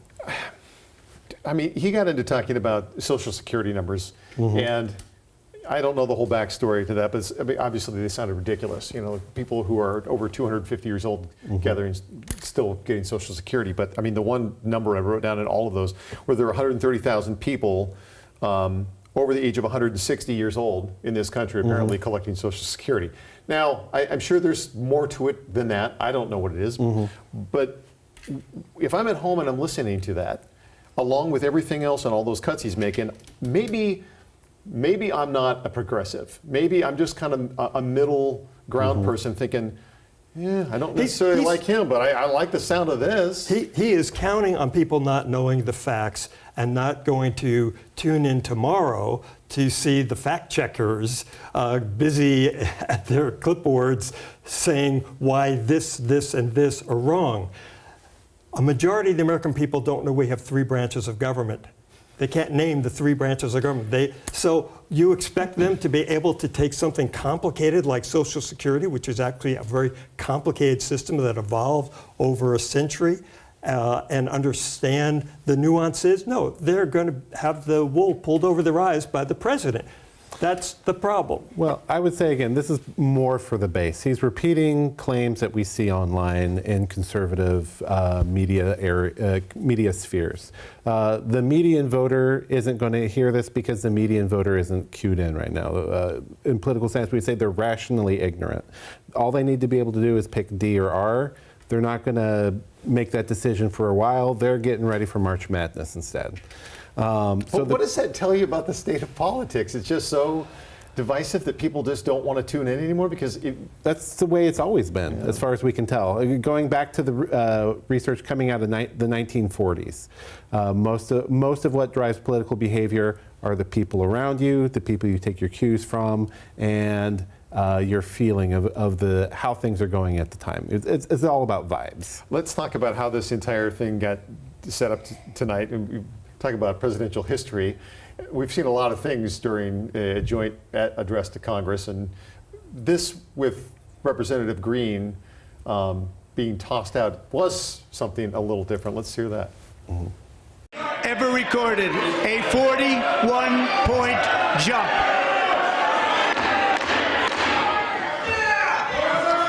Members are directed to uphold and maintain decorum in the House and to cease any further disruptions. That's your warning.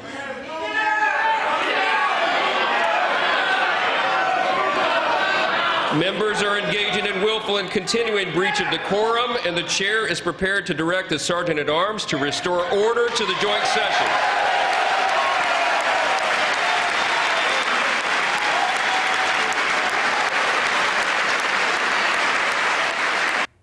So the congressman shown the door, and then others, including Pramila Jayapal from here from Washington, walked out later on after a majority of that. Patty Murray didn't even show up. Right. There's that too. We talked about that yesterday.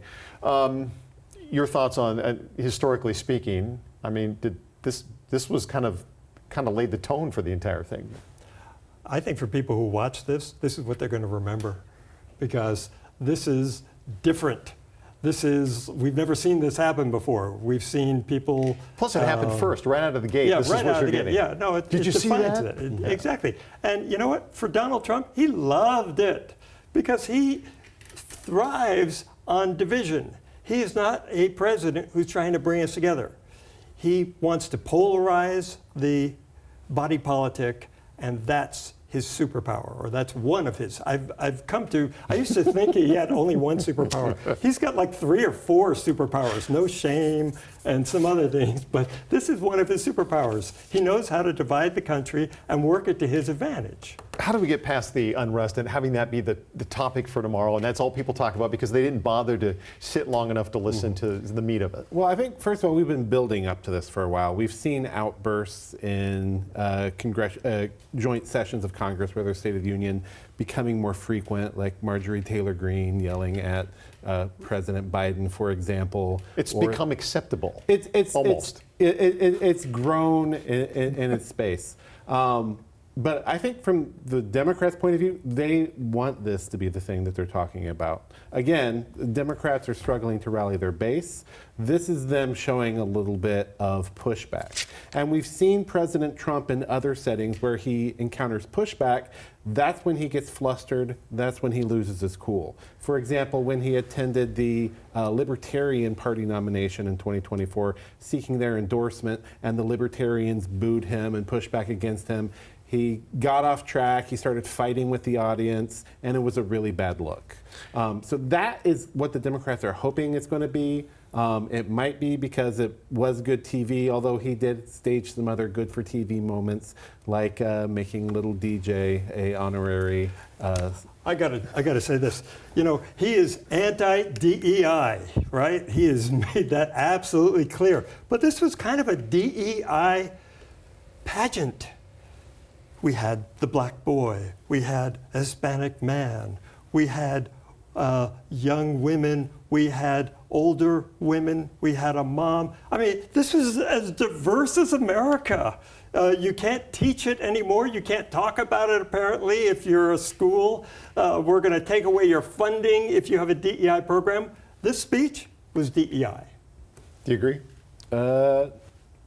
I mean, he did show some diversity. He's consistently tried to cut into Democratic bases with the Latino vote and the African American vote.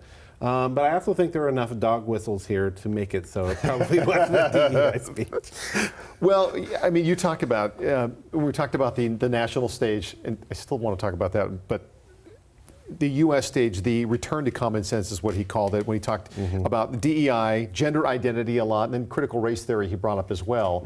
Don't you think there are probably a block of Americans who are quietly going, yay, thanks for doing this. I don't want to publicly be out there, but they're like, okay, I do like this part of what he's talking about, even if they don't like all of it. I have to think some people are out there going, some of the stuff he's doing is good. I would say more than some, I'd say a lot. If we look at the polling, these are actually fairly popular positions. A lot of people are really uncomfortable with, for example, especially trans women playing in women's sports. Right, that was another one he talked about quite a bit. Leaning in on that, he did that a lot in the campaign. He had his famous she's for they, them, I'm for you campaign slogan that polled really well. And so some of these themes are actually really popular. And so, yeah, I think it will play well with a big chunk of the base. People are afraid to talk out about them for fear of looking like they're anti-something. So to have the president doing it for them is, I'm assuming, good for them. This is one of his superpowers. He has validated people's gut feelings about change. Change is never comfortable for human beings. We don't like change. Our brains are literally wired against change. I know mine is. What we privilege is the information that's already in our heads. And when we hear something that challenges that, in other words, the morality that you picked up when you were a child, when you hear something like trans rights, which is new and different, we instinctively feel uncomfortable about it. And we have to kind of be talked into opening our minds to it. So that's part of what one of his superpowers is. He figures out how to zero in on these issues where Democrats are kind of on the edge of change. And in some cases, some groups in the Democratic Party are really pushing hard for change. Where most people are is uncomfortable with change. I don't know where to take it from I don't there. know either. There's so many things we could discuss. Okay, let's move on. I want to talk about the taxes, because he had mentioned something I had missed. My EP, my executive producer, had pointed out that oh hey, by the way, he talked about this. They were promising no taxes on overtime or tips, and I didn't get it all, but let's listen to it and then we can talk about it. Okay. I'm calling for no tax on tips, no tax on overtime, and no tax on Social Security benefits for our great seniors. Okay, that was a portion of it, but my producer just said we have a longer bit of sound on the entire tax plan. Trey, can we just play it right now? Let's go for it. And the next phase of our plan to deliver the greatest economy in history is for this Congress to pass tax cuts for everybody. They're in there, they're waiting for you to vote. And I'm sure that the people on my right, I don't mean the Republican right, but my right here, I'm sure you're going to vote for those tax cuts, because otherwise I don't believe the people will ever vote you into office. So I'm doing you a big favor by telling you that. But I know this group is going to be voting for the tax.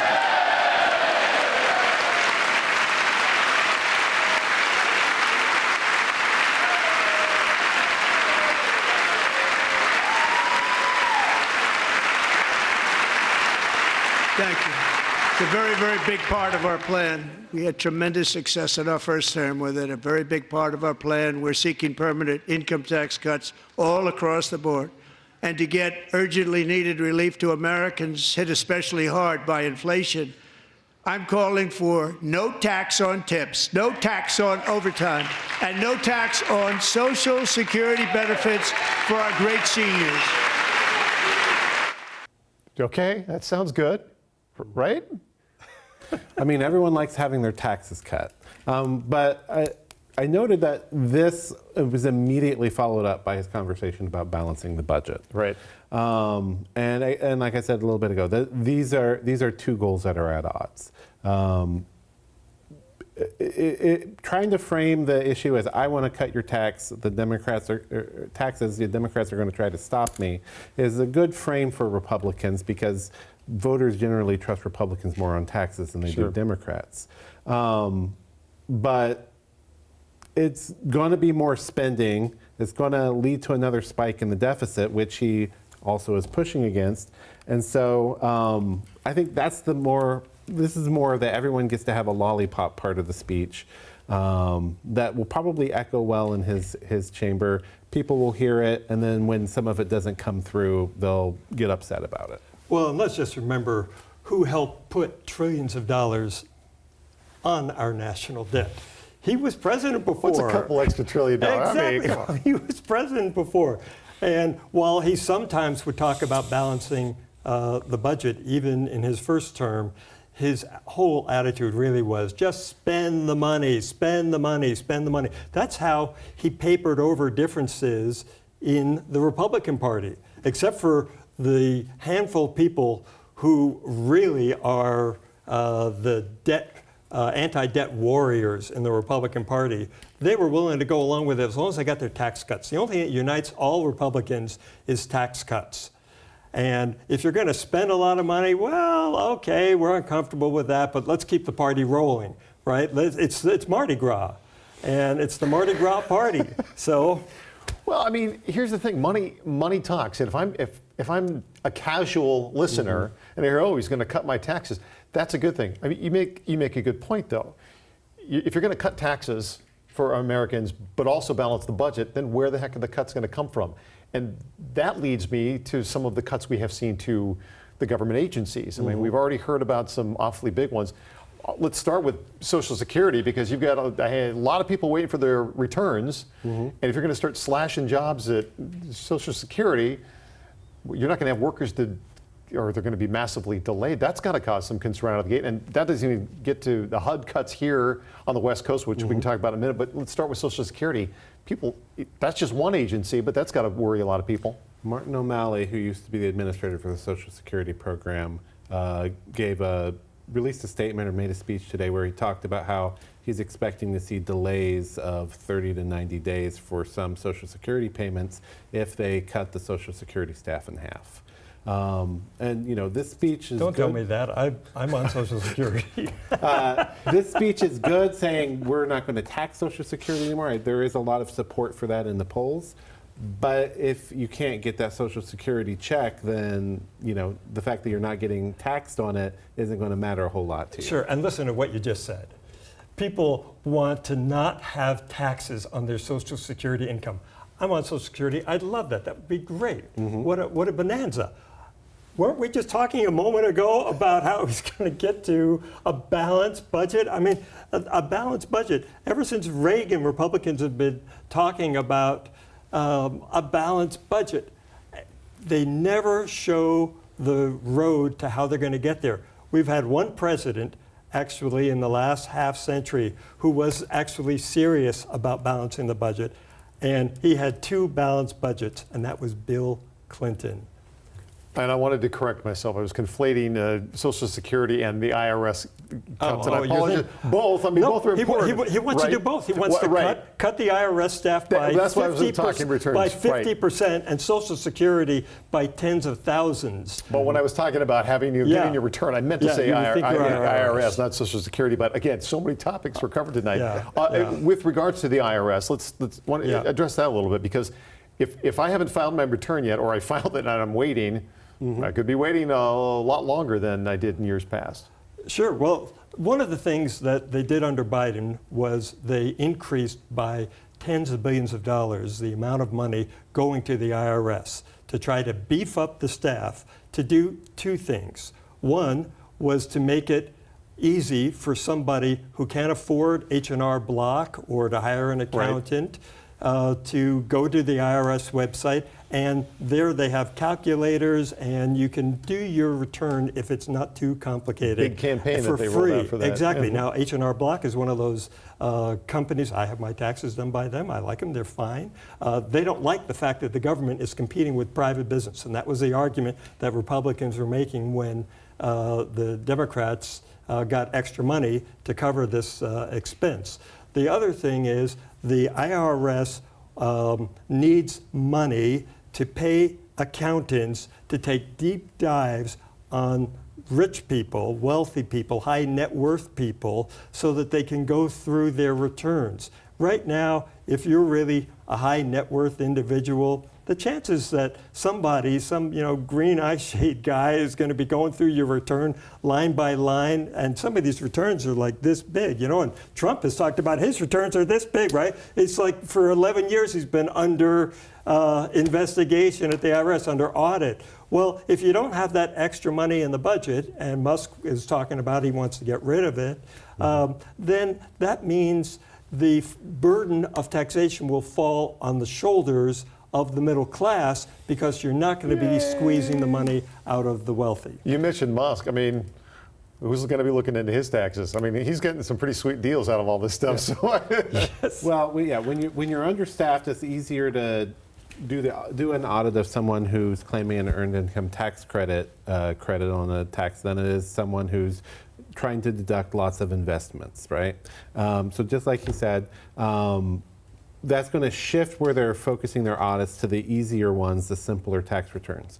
And that was actually a campaign point that Republicans like to use in the 2022 or 2024 election, that they're using the IRS to target poor and working class individuals. They were doing it because they were underfunded, but it turned into a speaking point that they probably would like to keep around for the 2026 midterm elections. Before we get to tariffs and some of the international stuff, I want to talk about housing and urban development, because we had big cuts there. 150 people, I think, just in our state got the axe, and then more to come in Oregon and Idaho, and I don't know about Alaska, but obviously those programs are important to a lot of people, and certainly in Western Washington, when you've got housing prices the way they are, a lot of people have relied on programs like that to get affordable housing or get the loans for affordable housing.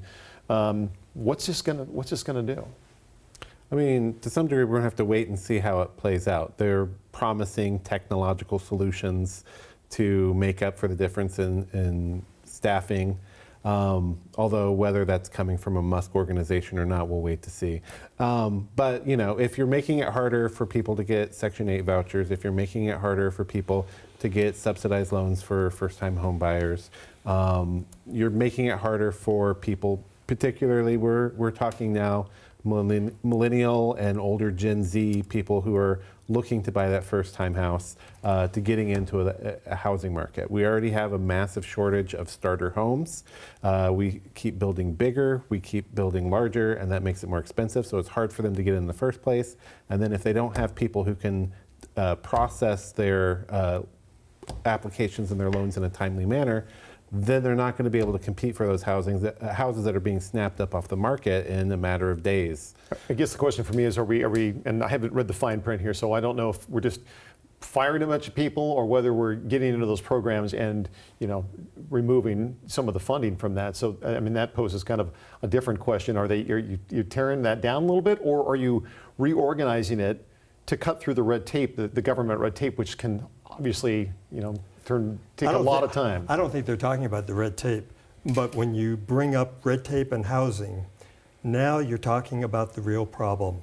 And this is both a Democratic and a Republican Party problem going back decades upon decades. We don't build enough housing. That's why we have homeless people camped out over on the Burke-Gilman Trail. Going over to West Seattle, I was seeing homeless people just in little corners. Why? This is because we don't build enough housing.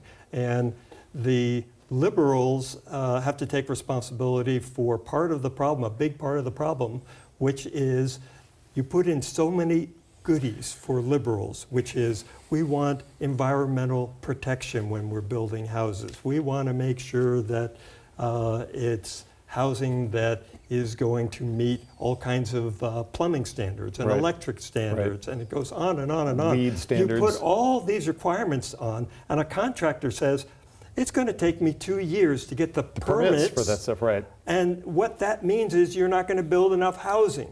So if we really are serious about this problem, it's not the government handouts that are going to solve it. That is just putting a Band-Aid on the problem. It's making it easier for it. It's making it easier for developers. But when we get into that, we're talking more about state and local issues. Sure. Of course, of course. And But if we want to pivot back, a president can lead and talk about this. Kamala Harris, in her opening line at the Democratic convention, was to talk about this. So the Democrats have finally awakened to it. But in the end, when we're talking about that, we're talking about the federal government throwing money and local and state governments trying to solve it. But what we see here, Trump, for example, when we're talking about housing, we can talk about loans becoming more difficult to get, but we also see coming from the trades and the building unions and the manufacturers concerns about Canadian tariffs in particular, leading to spikes in housing costs as well, because the U.S. is dependent on Canadian lumber for a lot of their housing. Took me right into the tariffs. Thank you, sir. Obviously, we've got what's shaping up to be a nice little tariff war. We've got, you see that, but a little more than 8 minutes to talk about whatever we want to talk about. But let's start with the tariffs, because I feel like this is just every day is something a little bit new. So we came out now, and we talked about it earlier today, not just Canada, but Ontario basically saying, all right, well, we're not going to carry any of your goods. I think it was something about the largest importer of U.S. alcohol anywhere in the world. And they're like, yeah, not anymore. And so you're going to see all that retaliatory movement from Canada, from Mexico. I don't feel like we felt it yet. I mean, it just took effect. What's down the road for Americans? Well, isn't the old line about Washington State, 1 in 5 jobs are trade dependent? So as soon as Trump next goes into creating these so-called reciprocity agreements with countries, he's just going to go country by country, because he likes to do it country by country. He doesn't like these broad agreements. And this state's going to be hurt by that, because we are so dependent on trade. Particularly if we're looking at agricultural trade. Sure. Washington is the top agriculture producer, and we know when Trump attempted to do tariffs on agricultural goods in 2019, that agricultural producers got hit really hard by that. This latest round of tariffs, we saw the Chinese initially retaliate by targeting agricultural goods yet again from the U.S. because there's such a large market for it, including some of the agriculture stuff we raise and farm here in Washington, like salmon, like seaweed and stuff like that, clams, gooey ducks. So we're already getting into the crosshairs of it a little bit, and that's not even counting the drop in tourism that we're expecting to see from Canadians, because they don't want to spend their dollars in the U.S. Which hits your Blaines, your Bellinghams, where people come down. I mean, that's a known thing. So, I mean, if you were a big store, maybe not so much, but if you were a mom and pop or something smaller, that could be detrimental. or even if you're like a Target in Bellingham. Well, yeah, they do a lot of business. Sure, absolutely. So I think that there's a lot of knockoff effects. It really depends on how long these tariffs last. We've already seen them making noise about maybe the tariffs will be dropped by Wednesday or Thursday, or maybe we'll extend them and hike them up even more. So there's a lot of confusion, and if there's one thing we know that the markets don't like in particular, it's uncertainty and confusion. I have so many notes on other things that we could talk about: drilling for oil, some of the, making it a death penalty for people who, if you kill a law enforcement officer, which is, we talked about states' rights versus. We've got 5 minutes. What would you like to talk about? I would like to talk about Trump's bellicosity and his assurance that we will take control of the Panama Canal and Greenland yet Greenland. again. I wrote down the Greenland. He says, we'll get it one way or another. Exactly. The world's listening to that. What are they? Sorry. It's all right. The world is listening to that. What is the world hearing when they hear the U.S. president say, we'll get Greenland one way or another? Well, I know Denmark is here. What Denmark is hearing, they added the Greenland to their coat of arms to just remind people that they see it as an integral part of their country. And Denmark hearing yet another round of threats against a NATO ally both sends another wave of concern, I think, among the European allies, or quasi-allies at this point. They seem pretty unsteady in American leadership at this point. And also, once again, puts us in the position of being the international bad guy. Generally speaking, the people who are threatening to invade other countries or get them one way or the other are not seen as the good guys in the international system. And then taking back the Panama Canal from whom? I mean, if we look at it, Panama runs it, but you've got, I think, Chinese corporations own either end, and that's what they're looking to take those over. Today they announced that that's going to change. Right, the U.S. is taking those over, but I mean, is he selling something that's not really, there? And what does that mean exactly, to take over the Panama Canal? I mean, well, I don't know if we have all the answers to this stuff. Well, one thing we haven't talked about is really Ukraine. Sure. And what happened on Friday, and talk about the U.S. being the bad guy. I think we came out of that being the bad guy. I'm not used to the United States being the bad guy. Even at the height of the Vietnam War, you could make an idealistic case for why we were there. It was only later that we found out all the horrible things that were going on, and then, of course, the bombing and everything. It was bad, but we could defend being there on idealistic grounds. You cannot defend the position the United States is now taking. Basically, we are telling Ukraine, either you give us the minerals to pay us back in spades for the money that we gave you over the last 3 years. Money and the weapons and everything it's else, extortion in the middle of a war. We gave it to you, but now we want all those back, or else. Yeah, we've never done that before. That's just horrible. That's anti-American. And Donald Trump just went through a whole speech. He didn't address that issue in the complexity of it. His viewers don't want to hear about it. It's complicated. Talk about cognitive dissonance. It makes them feel bad because we like to think that we're good people, and yet this is extortion. So I'm terribly troubled by that. Yeah, I wouldn't say it's unheard of in American history. We were, colonial rulers of the Philippines for a while. We did annex most Native American territory, so we do kind of have this in our history as well. But it's something I think a lot of Americans thought was in the past. It's not something that we were moving towards in the future. Exactly. Look, the modern era begins with FDR, World War II, Harry Truman. I'm only going back that far. You want to go back into American history? I can. Not too far. Hey, we only got a minute and a half left here. We need another hour. Let's start talking about the horrible crimes. But I'm talking about the new world order that we put into effect. The U.S. put this into effect to stop invaders, to stop the kind of old world politics. And we did that. And now we're saying that's wrong, even though it's worked to our advantage. We haven't had a world war since. Although, again, one reason to go back to the 19th century is because Trump himself likes to point back to 19th century presidents like McKinley. Yeah, well, with a minute left, I'm going to rate it in just a second because you two, we could talk about this a long time. A lot was said, a lot was done. Do you think we're going to come out of this okay in a year, 2 years, 3 years? Is there going to be some good coming out of this? Quick, like 10-second answers? No. Okay, that's fast.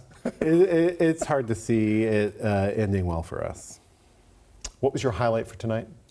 I think for Trump, I think the highlight was him rallying his base, getting all that applause. For the Democrats, I think it was Al Green getting kicked out. Anything good come out of tonight? I'm just so grateful that he was saved by God to do all this good work on earth. Oh, Rick, Patrick, I appreciate your time. Appreciate you coming in. There was a lot to wade through. Hope you have enjoyed going through all of this with us. Until next time, that's King 5 News on King 5 Plus. Thanks for watching.